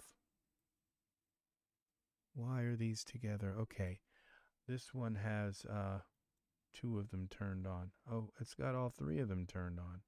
This is the mid. All right, so we want just mid. Mid, off. All right.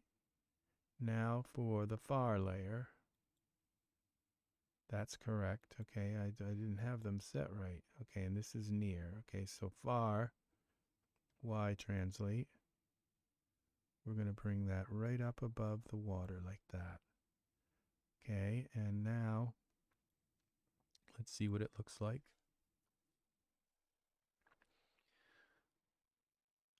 All right.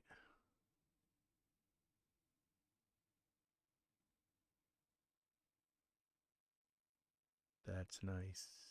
Very nice. Oh my gosh. Now, I may raise my sky up a little higher so that the sunset will, okay, I can mess with that. All right, so where's my plane? Let's translate it Y.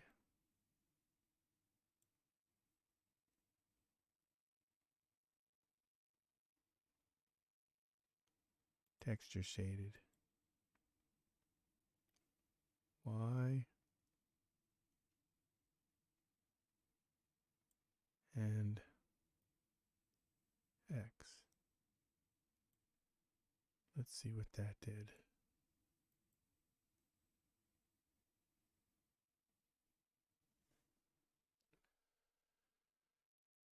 This is an amazing technology. I absolutely love working. I love working in these modern programs now. Now I got a problem though.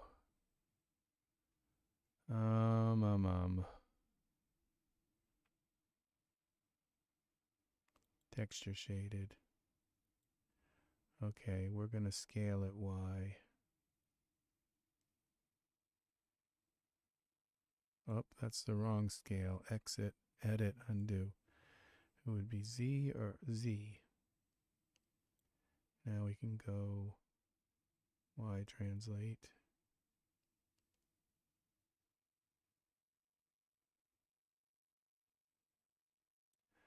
Let's see what that looks like now.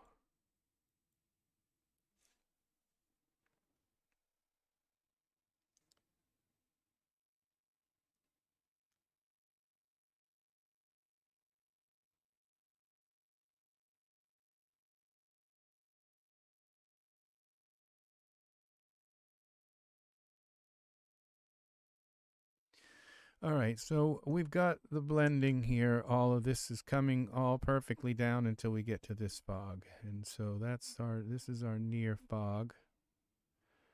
There's where we got the problems with the near fog. Save this again. All right, just to make sure it's saved. And now what's our near fog we got to mess with? So we go to surfaces, near, and we want to raise up turn it into a light, which let's go 500. Okay. Now it's putting off this, and we want it to put off the deep red color. And then we're going to change the cutout opacity so it's really faded.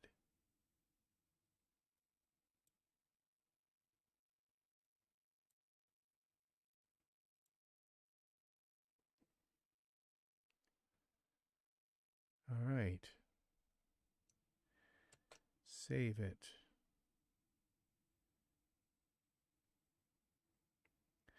And I wanted to move it around a little bit. Texture shaded. I wanted to zoom it towards the screen a little bit. Z this way and up.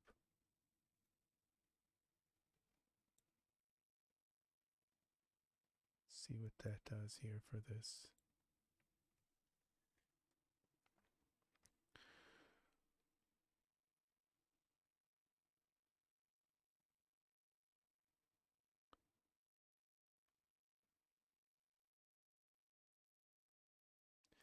Okay, I think it's got to be a more orange than red. So let's go here to this color. Let's bring it more into the orange world.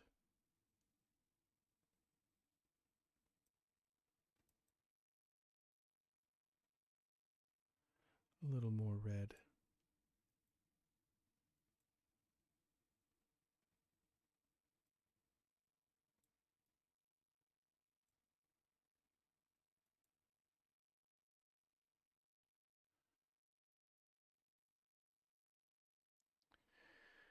A little more red. Keep thinking it's up there.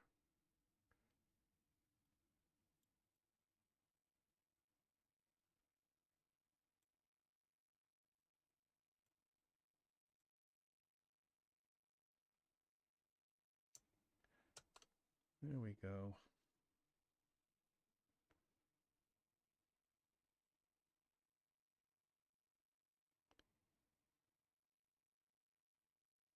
I think I want to give him different pants. Okay, so texture. Now we're going to kind of mess with this a little bit. Something where you can see is a little bit of his legs. Texture. This is Alexander. Why are these separated? Looks like Alexander's part of Roy. No, I guess not. All right, Alexander. He's got jeans on. Okay, so we're gonna put I think we can just take them up. Yeah, we can take them off. Let's go now and find something else for wardrobe here. Let's give Alexander some kind of,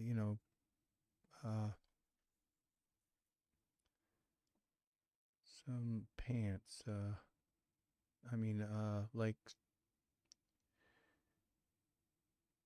Like hiking pants, something like that. There's a name for them and I can't think of it now. Not khakis or if I could think of the name, I could find them. Cargo. Cargo. Let's try this. Cargo. Cargo shorts. I don't think those are what I want. Let's see. Explore product. Materials. Okay, they are what I want. All right, let's select Alexander. Give him the cargo shorts. Oh, this is for Genesis 3 male, okay. And full body, accept.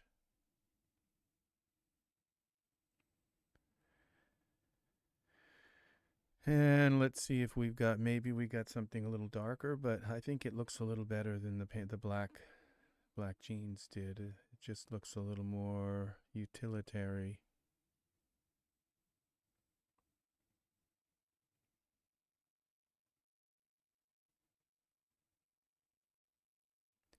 It looks like he's wearing a pair of what are they called?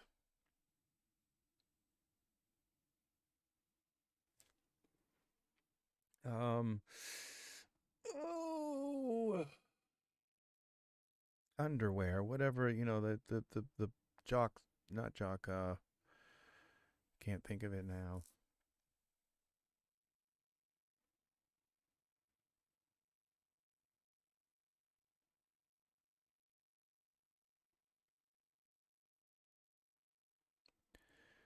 All right, we gotta let these auto fit. Boxers. Looks like he's wearing boxers. Little details that kind of make things work. Now, if I can get, I'm going to put the same pair of pants on them both. If I can find a different color. These D-Force? No. Wardrobe. Okay. They do give me a different color. I want them a little darker, so let's go with the cargo shorts. I'm not going to use the same cargo shorts on them both. All right, but that didn't work. There's khaki. Let's try khaki. Khaki.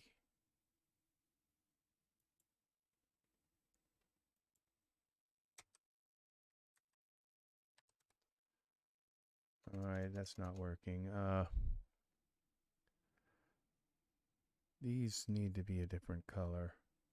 Let's zoom in on these things. Where are they? Cargo. Oh, if I just look up shorts, that might work. Let's see now. Perspective. Take me here. Okay. They don't have any particular,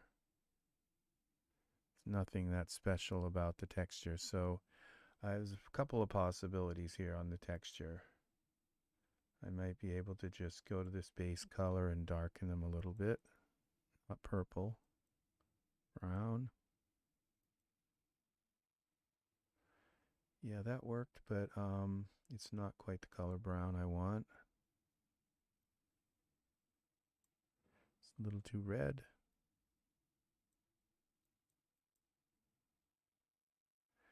This isn't working at all.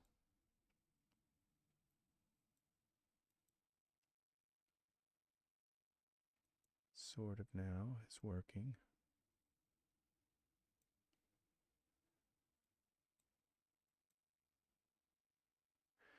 Well, let's see what that looks like from the distance. Yeah, that works. I think I kind of want it to match his beard a little bit better. And now when I go in here, it's also shiny, and I don't really want that to have a shine. How about if I just find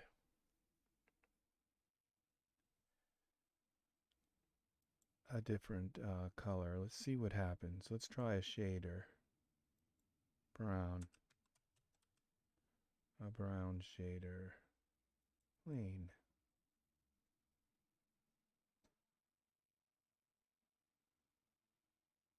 See, that did work. But, okay, well, why don't we leave well enough alone if it looks right? Okay, I think it does look right. Now, let's look for shorts here. shorts. Okay. That's the key word here. Um let's take Roy's. Okay, I think I'm going to leave Roy's pants on until I actually find something to put on him that looks like the right thing, the right deal here.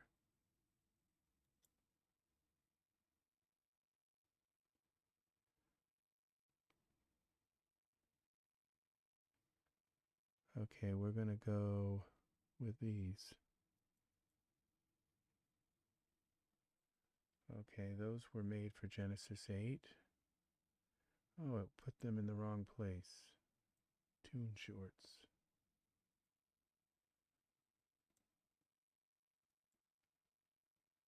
So let's get rid of these shorts now.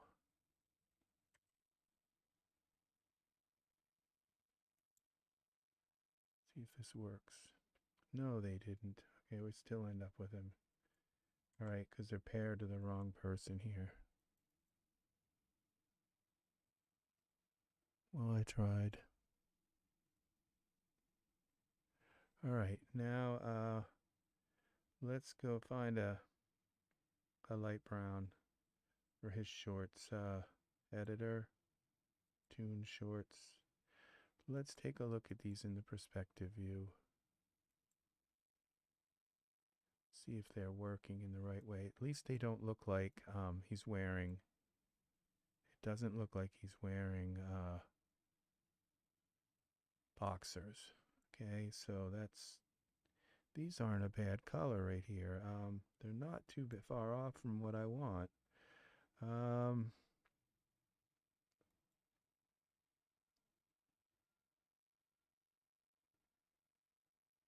What's this? Fabric. That didn't work. Edit, undo. Whatever I just did wasn't right. Okay, up here to tune shorts. Here, tune shorts.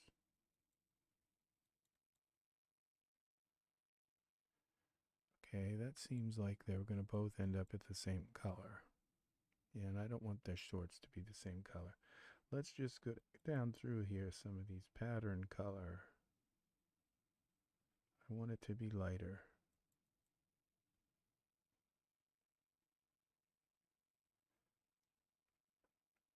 Or his could go darker. I think this color was good, is good here. That's too light.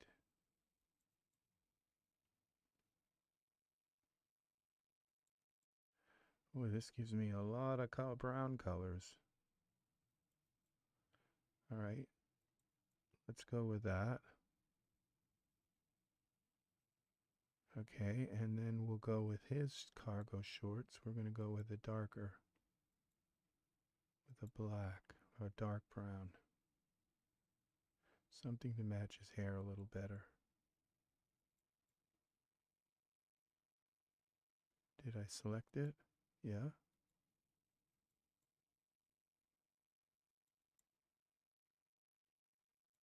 Hello. Um,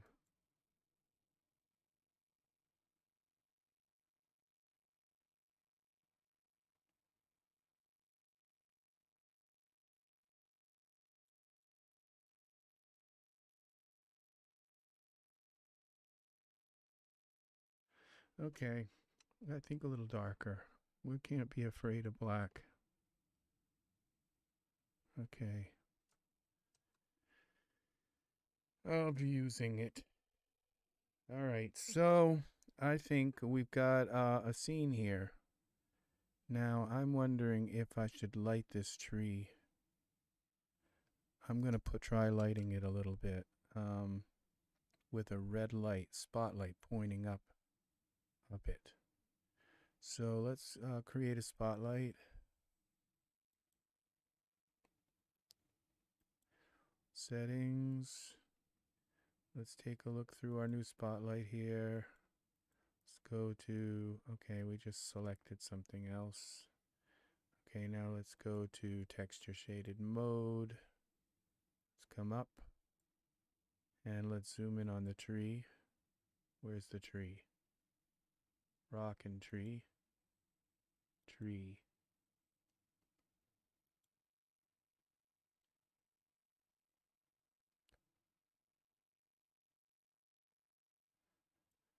Let's look up. Okay, where's my light? Shine up. Up the tree.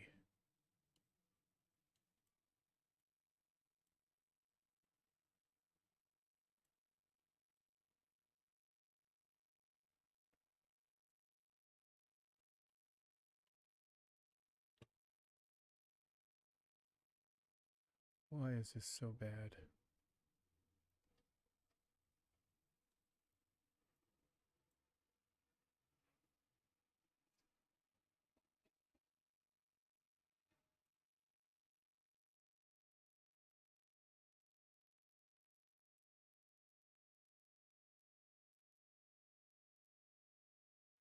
I don't know if this is going to work. Okay, now go back to our camera here. And let's take a look at our eye ray. I might have to widen the light.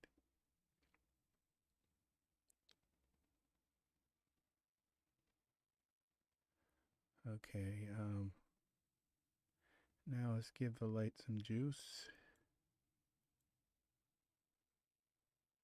Lumens 9. And I want the light to be kind of like a red color.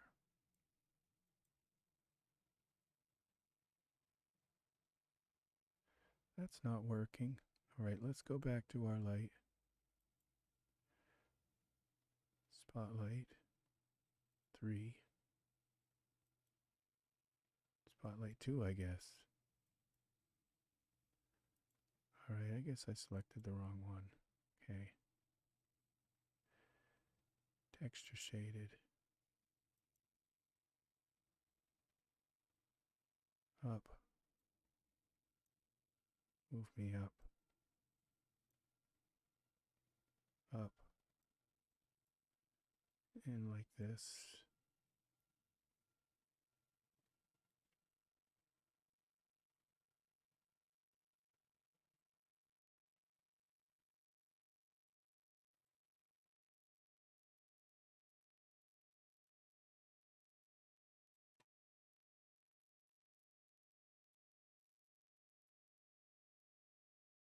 Okay. Let's try that.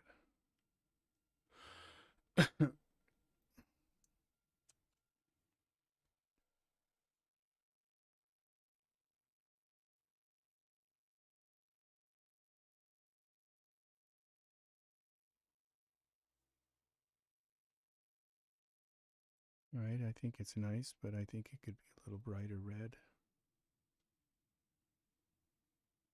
A little bit brighter. Another 9, maybe.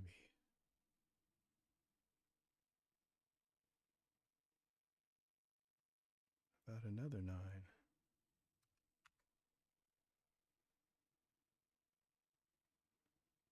How about a 1, 2?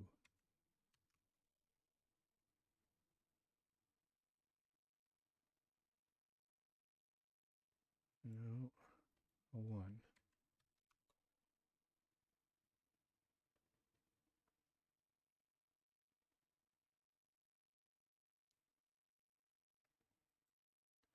What if we go with an 8?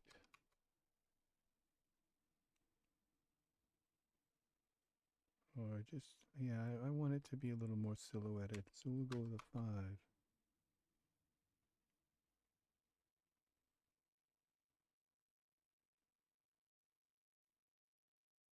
It's not bad.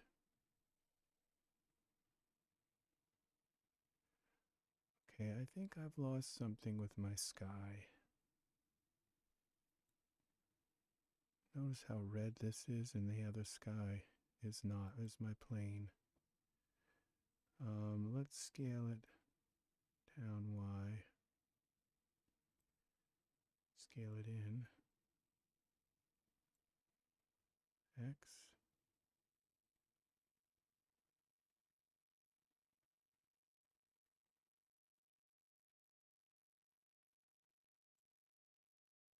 What if I move?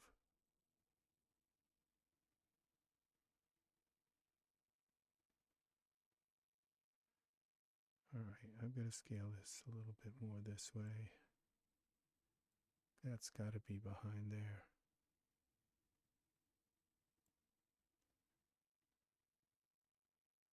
Where's my tree?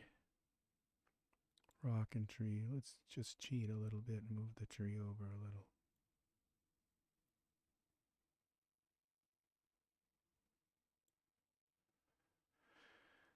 And we're going to translate this plane up a little bit more. I think I lost some color.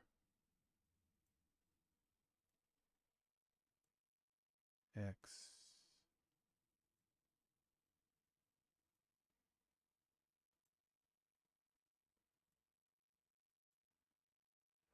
See what we got here.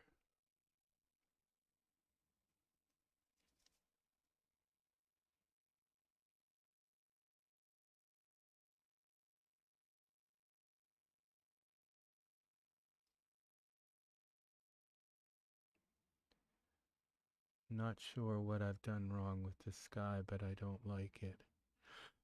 Now I'm wondering, I'm going to take my camera out of, I think what I'm not liking is the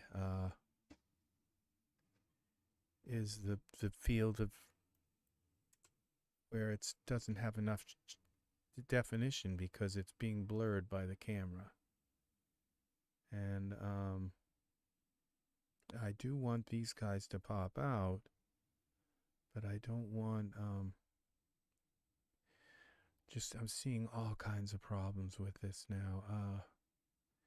Now what if I take this plane, here, go to surfaces, parameters, its surfaces, back to the editor, and I take some of these, okay, take the temperature down. That is one thing I needed to do. Okay. Bring the temperature down. Okay. And make it a little bit not as bright, maybe 6. Okay.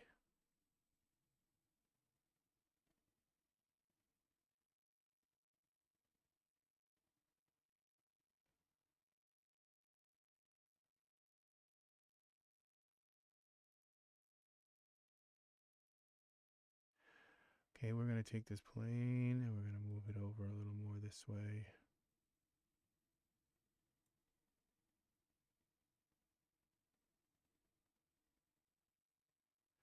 Texture.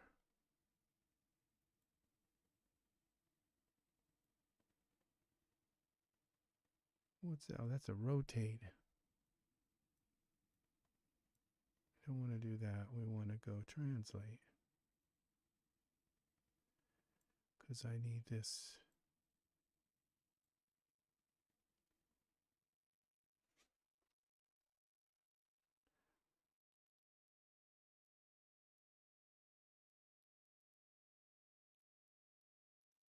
What did I just do? Okay, I don't think I switched it to texture. Okay, let's save this.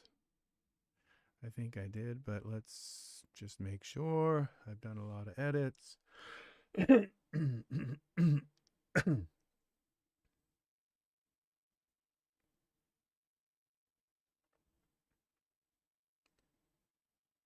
Okay.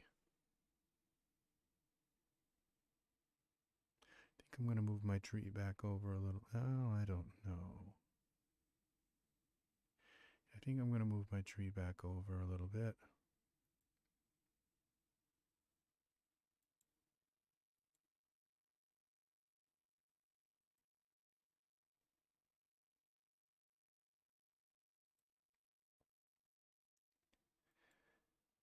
All right, texture back to this.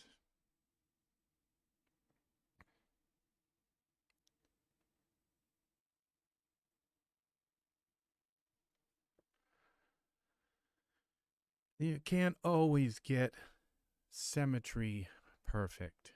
Sometimes you have to settle for things that are not perfectly symmetrical. Now I'm seeing a reflection here of him, and that would probably be remedied a little bit.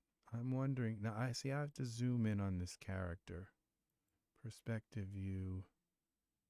I'm wondering if his hairy chest is a little bit, if he's got the right kind of hair on his chest or not. If it's just terribly done, because a lot of times I did that.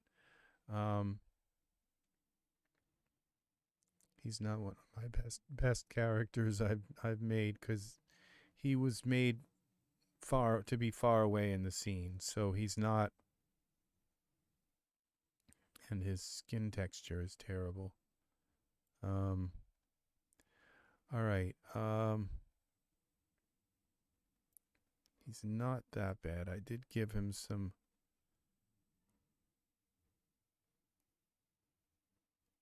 All right. I think the problem I'm seeing is that this hair on his chest is too dark for his complexion. Where is he? This is Roy. Where is this? This is a shave this torso hair. So let's go into products and materials. Click this. See if we can get it to find us the shave this materials. I think I'm just going to lighten it a little bit.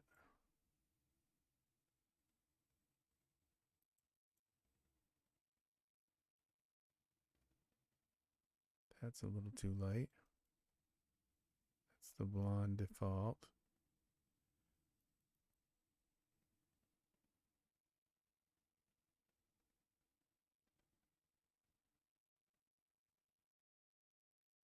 Okay, I think that's a little better. Now let's go back to our camera view and see if it sticks out as much as it did. Now, I think this light is just too bright on him. So let's go back to our lights. Spotlight, where is it? Spotlight 2, spotlight 1. Okay. And let's just bring this down a little bit. I was messing with it to bring up the shadows. Now I have a little reflection here. I guess that reflection, he's reflecting also. That reflection will clarify. But if I just lower this, it will not be as obvious. I think these are better. Okay, I think that just melded this whole scene together.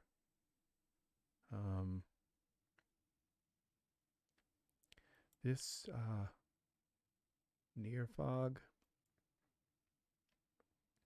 should be putting off more light. Surfaces, emission, luminance.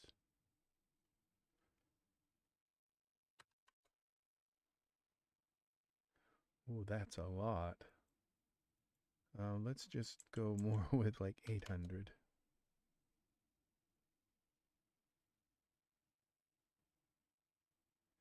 Now, I think that just took.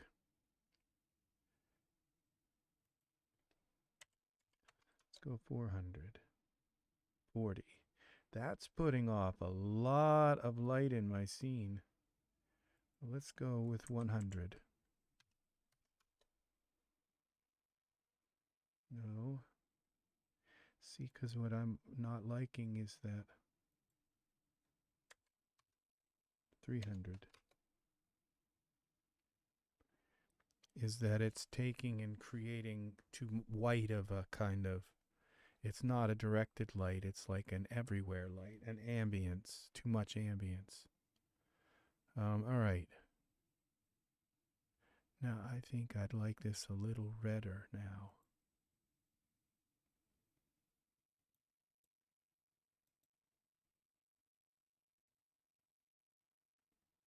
Yeah.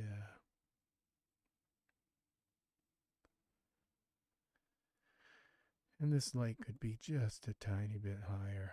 Where is that? This one? Just a tiny bit more light on him. Parameters.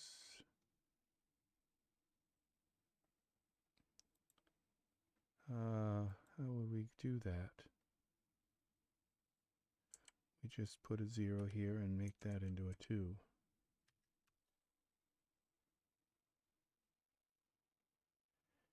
Yeah, just a little more light on him.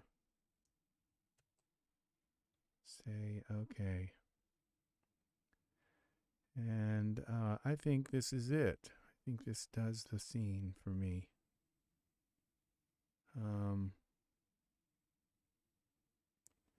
This is the sea of love.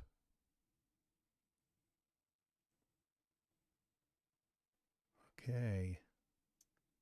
That does it for me. Just look at this beautiful depth here, where you have this water just showing up a little bit here. And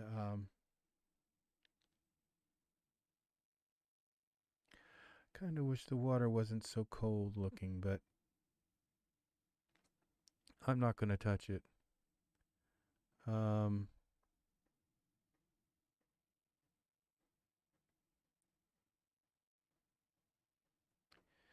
think I'm going to take this light here, the spotlight 2, and I'm going to make it a little warmer.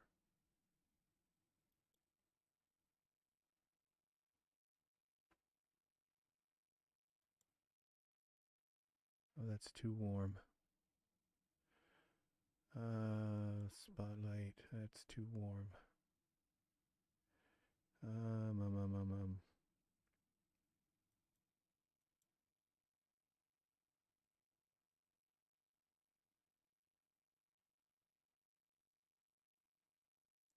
There we go.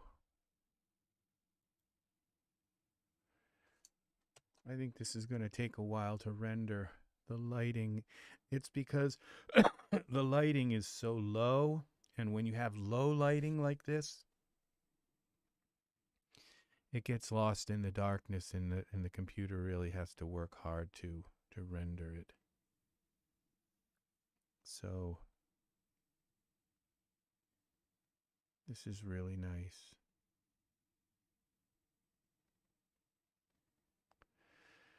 So, okay, now we're going to start messing with our render settings. It's ready. It's done. I don't see much more that I could do here.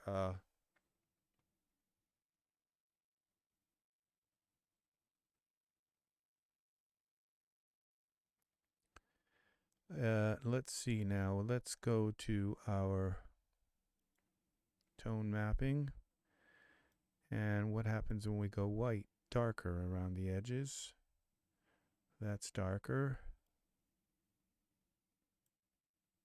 This is lighter around the edges.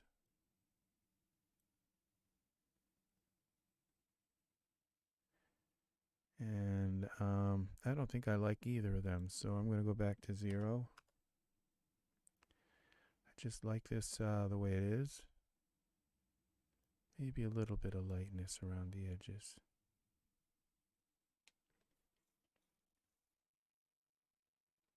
No, I think I like the dark, a little more intimate.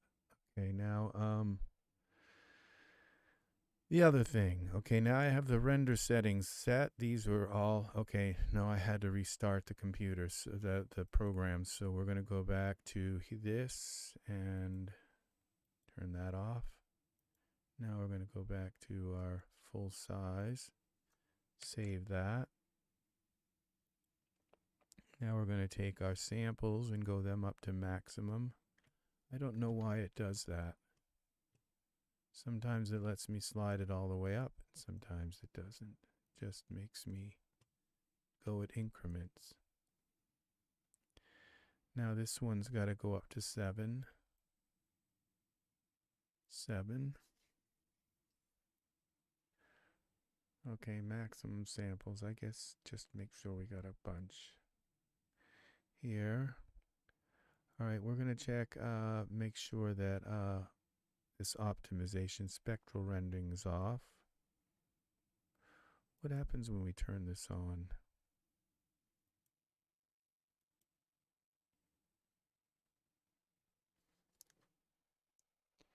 It looks like it would take a lot longer to render.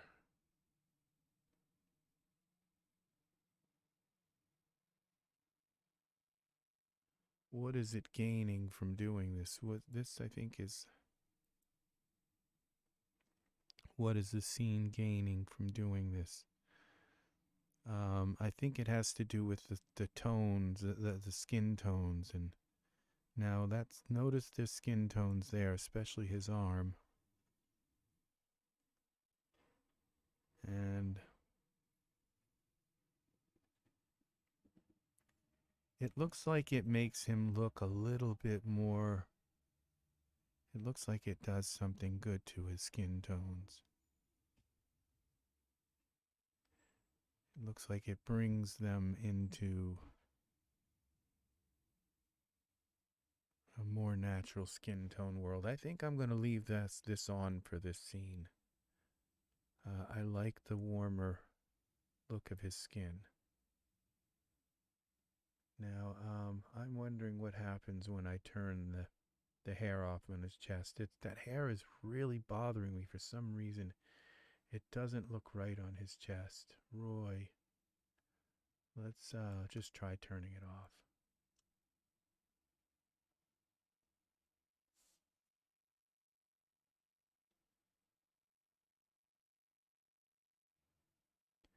I think the hair's going to go. Let's try a different hair.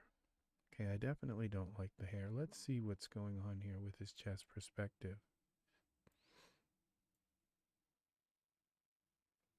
I'm not liking his, I think I'm going to try a different skin on Roy. I'm not liking his skin. All right, so we're going to go with,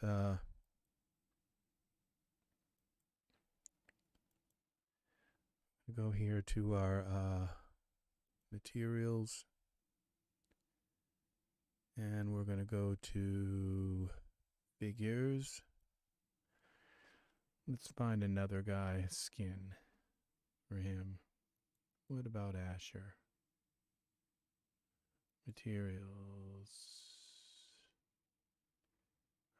Asher. Full matte. Well, we got to select Troy first.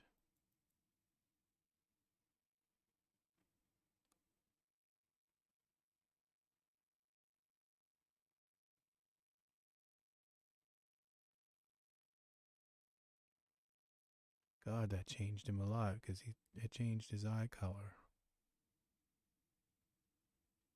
It's not that bad. The only thing is it's too shiny, but I think I can work with that. Let's see what they look like now from the camera view. He still looks natural in the scene. I think I like him. We're going to give him blue eyes.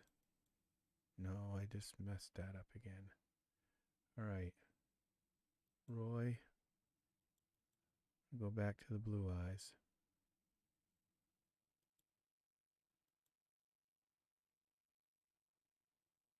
Yeah, that's a better.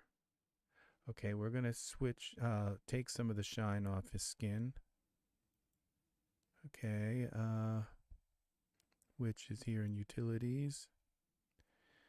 And it's this one. Manager. so his skin doesn't look quite so plastic. Gloss. It's not roughness. Oh, that's not supposed to be roughness. It is this reflectivity. He's got a lot of that in his skin. Okay, I think that's enough. He looks so much better now. I think I'm going to give him a little bit more shine in his skin.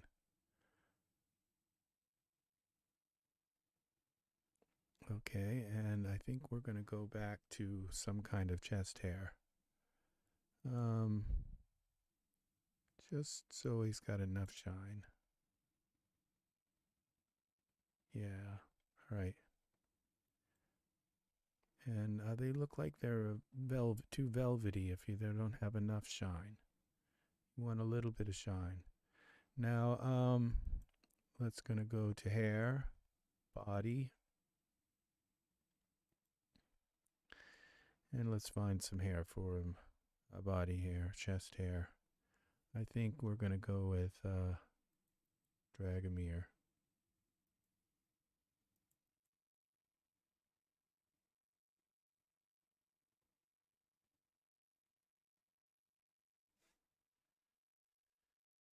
Okay, I think that's gonna work. And I don't think they let you change the color of Dragomir's hair.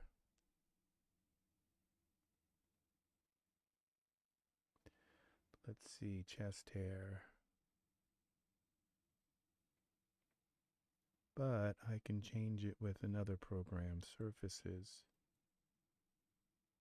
And I think I can change it here. No. All right, let's try doing something with these eyebrows and see if that changes the hair color. No, it didn't. All right, so what we're going to do is go to another program, another thing called color, and all products here, shaders. Let's go with something a little more reasonable for this color.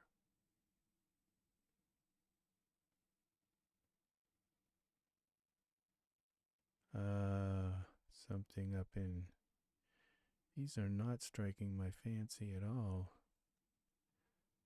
All right, let's see here.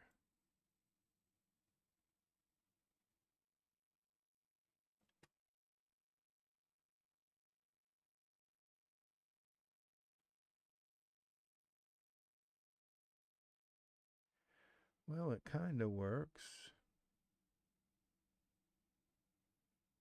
I think we're going to leave it at that. As long as it looks kind of like it works.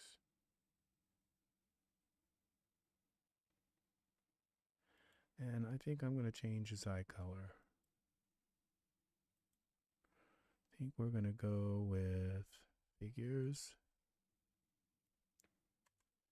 I want something really striking.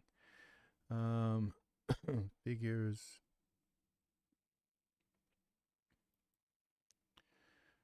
All right, we're going to go with this guy. Materials.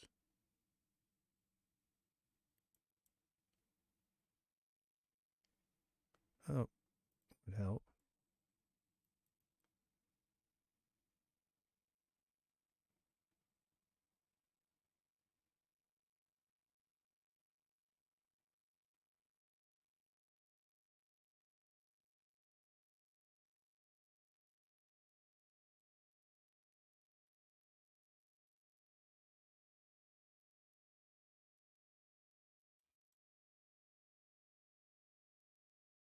I want them to show from a distance, so they've got to be kind of a little bit exaggerated. Now let's go back to camera view. Save this.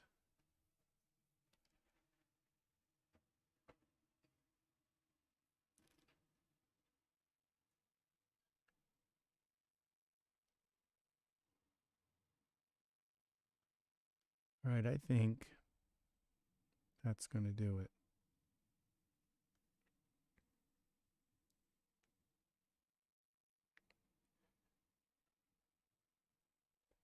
I think he will rectify. Um, just something looks really weird with his chest. And I can't change that. If I do, I'm going to end up ruining his whole.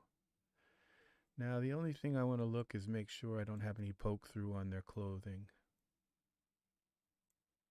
I don't see any problems with their clothing, with their body poking through. That could be a deal breaker. Look at that. It's beautiful right there. He's beautiful right there in that silhouette. My God. It's really nice.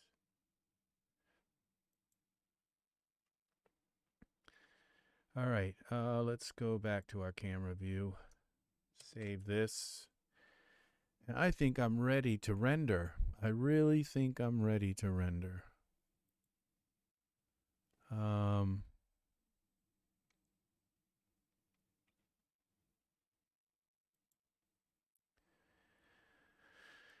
Back to render settings. And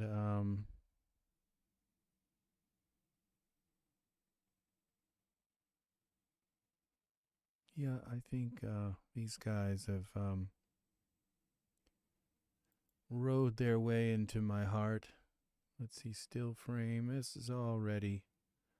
Optimization.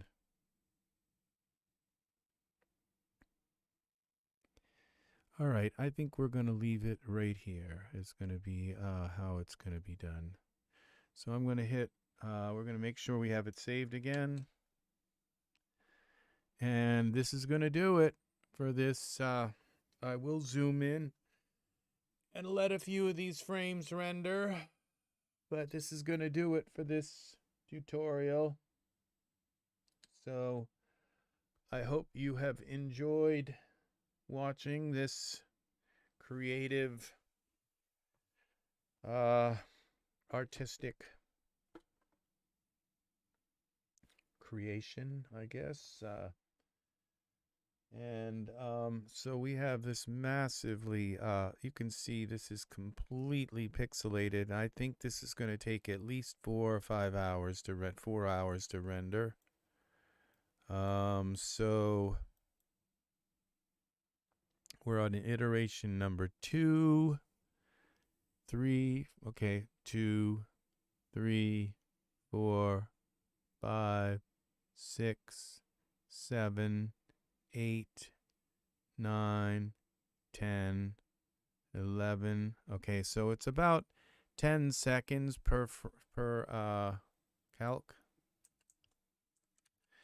It's about 10 seconds per, so 10, well, it'd be 10,000. 10,000, okay, this is kind of hard to do, okay. 10 seconds per iteration.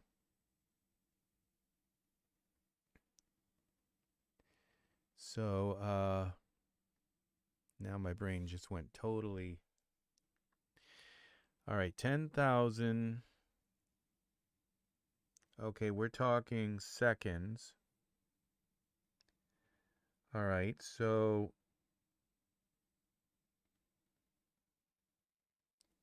10 per second.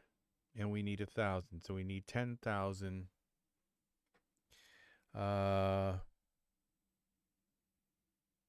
10,000 seconds.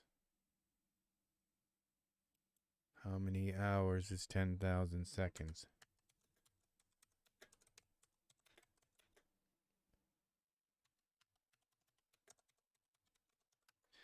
Let's see how 2 hours. Almost 3 hours.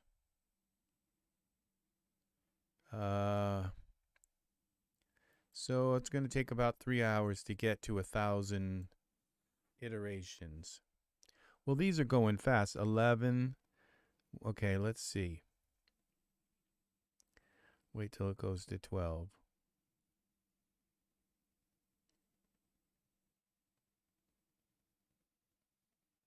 One, two, three, 4, 5, 6, 7, 8, 9, 10, 11, 12. Okay, so it's about 10 seconds per iteration. I think those were fast seconds.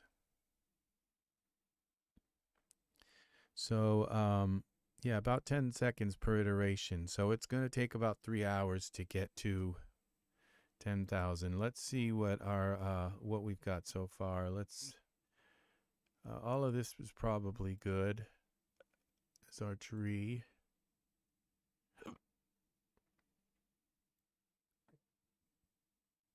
He looks cool.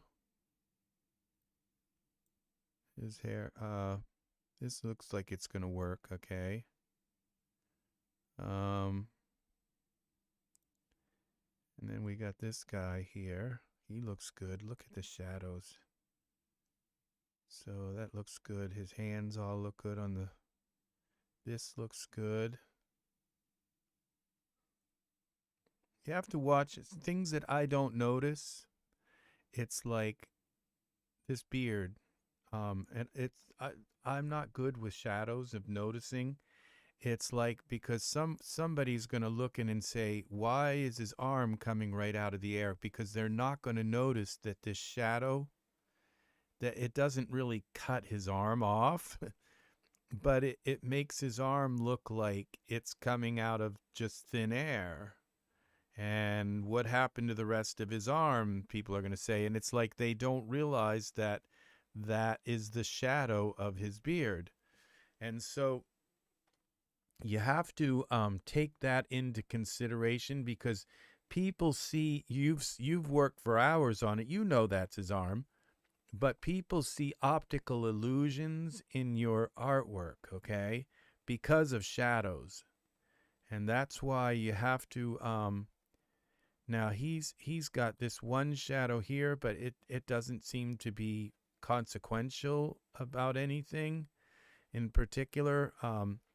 The only shadow that I see, that's because the light's coming right at him from the front, and so that is not casting any weird shadows. That's what you have to watch out for, is weird shadows, okay? This all looks good. His pants look fine. And they seem to be fitting him okay. I'm not going to worry about this beard shadow. So but by just turning the camera, but then I lose this kind of, I think this is an interesting aspect so I don't think this is a bad thing. Now, if you look at this, all these little specks right here, we're up to iteration 25. This is going to take a long time for these specks to turn to skin.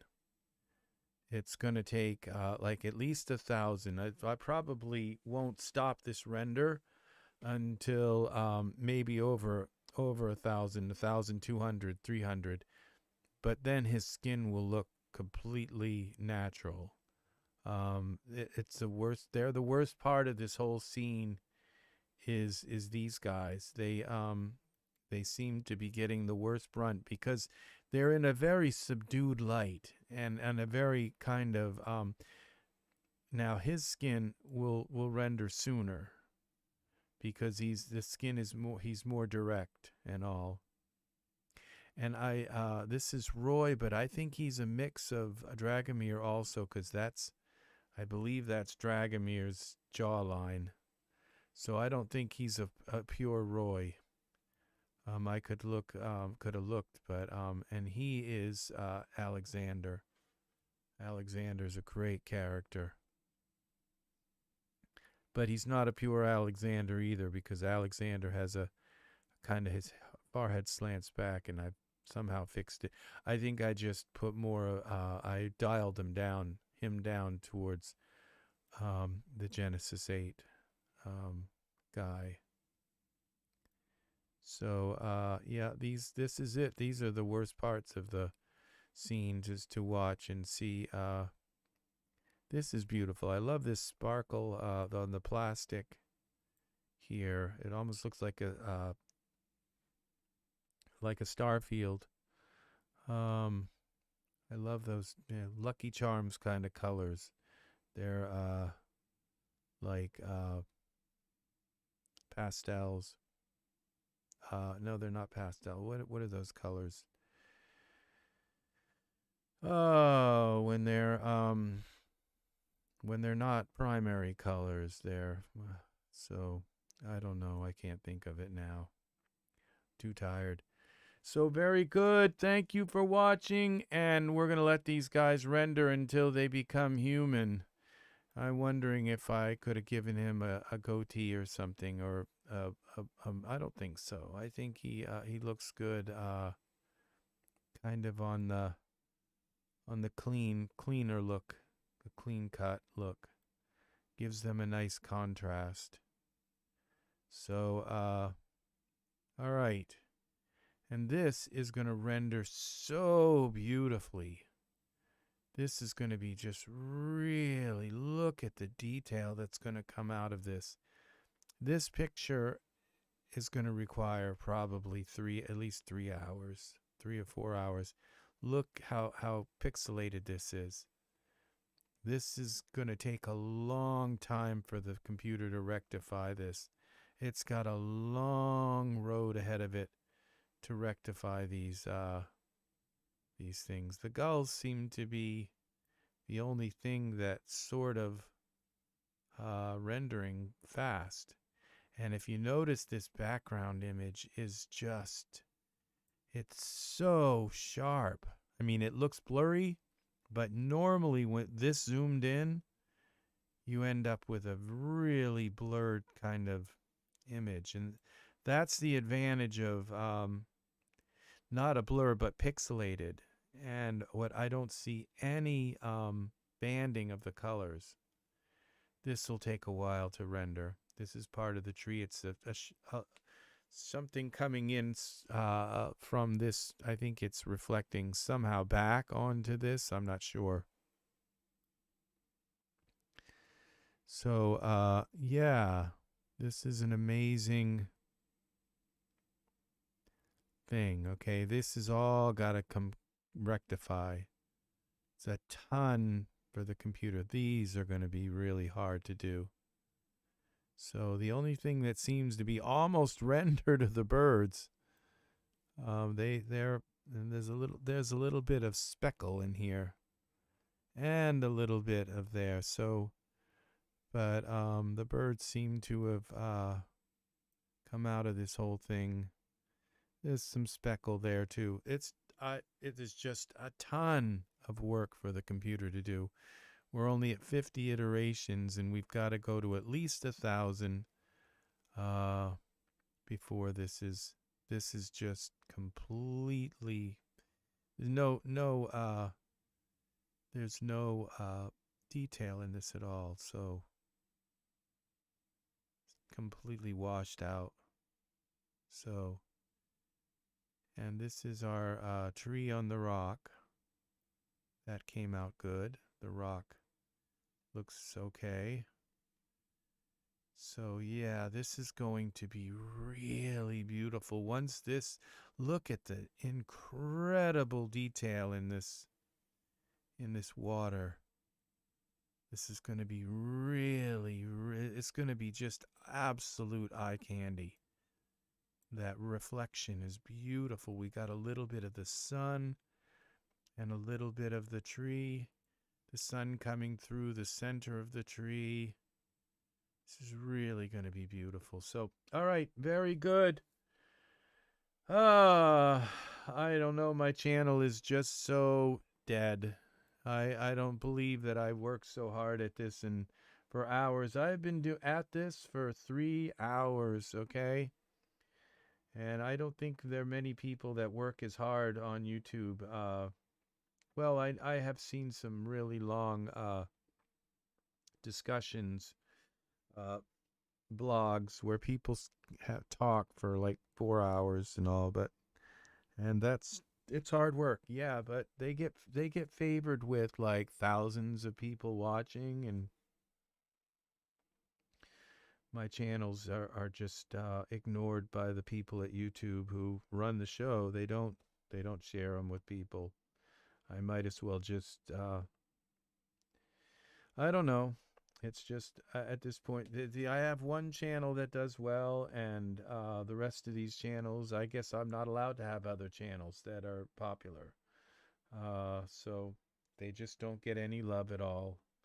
So I don't know. I think maybe probably 10 or 15 people have come into this channel in the last um, 4 hours. You'd think there'd be artists and stuff. People would be interested, that the world would have a few more artists around, but no. And especially the Daz people. I know they're out there. I know there are people who work on Daz. So, all right. Very good. But I do want to thank YouTube at least for allowing this to happen, and for allowing me to stream in 4K on their network. Nobody else is doing it. None of the other Daz people are streaming in 4K. So at least there are a few streaming. So all right, very good. Thanks again for watching, and I will be back with more Daz Studio live in 4K. So I hope you have learned a few things here. I have to do some research, and I'm going to find out how to soften shadows. I know it's just a matter of I was told that the only way to soften the shadow was to like move the light back and then intensify it or something like that. I was not aware that you could soften the light, but I saw a tutorial the other night by one of the guys who does do some a lot of live stuff on YouTube, and I guess he's got the same problem. YouTube just won't share his gaming videos, so you're only allowed to be a one-trick pony on YouTube, I guess. So, all right, well, very good. They probably just assume that you can't possibly put, that much effort into two channels, and it's not true. You can, because my work is all intricate. I need these videos here for my main channel. I create this artwork so I can share it on my main channel. My main channel, they're probably not interested in watching me make these videos on my main channel. So that's the thing, is that and then the music that my music channel, well, that's the music that I have in my videos on my main channel. So, I have to, these are things that I have to do. So, all right, very good. I am done. I'm going to go eat. I am so hungry that I can't even think straight. So, very good. Take care. I will see you all in another video soon. Thank you for watching. For the one person who came in and stayed, thank you, Angus. Until he had to go to sleep. It's 5 o'clock in the morning. So have a good night, morning, day, whatever it is doing in your part of the world. And I will see you in another videos. Please like, subscribe, click the bell for notifications, and click the bell for notifications, and leave comments if you find anything of interest in this video. Thanks again for watching. Bye-bye. Sigmund says bye. Bye. Yeah, his voice.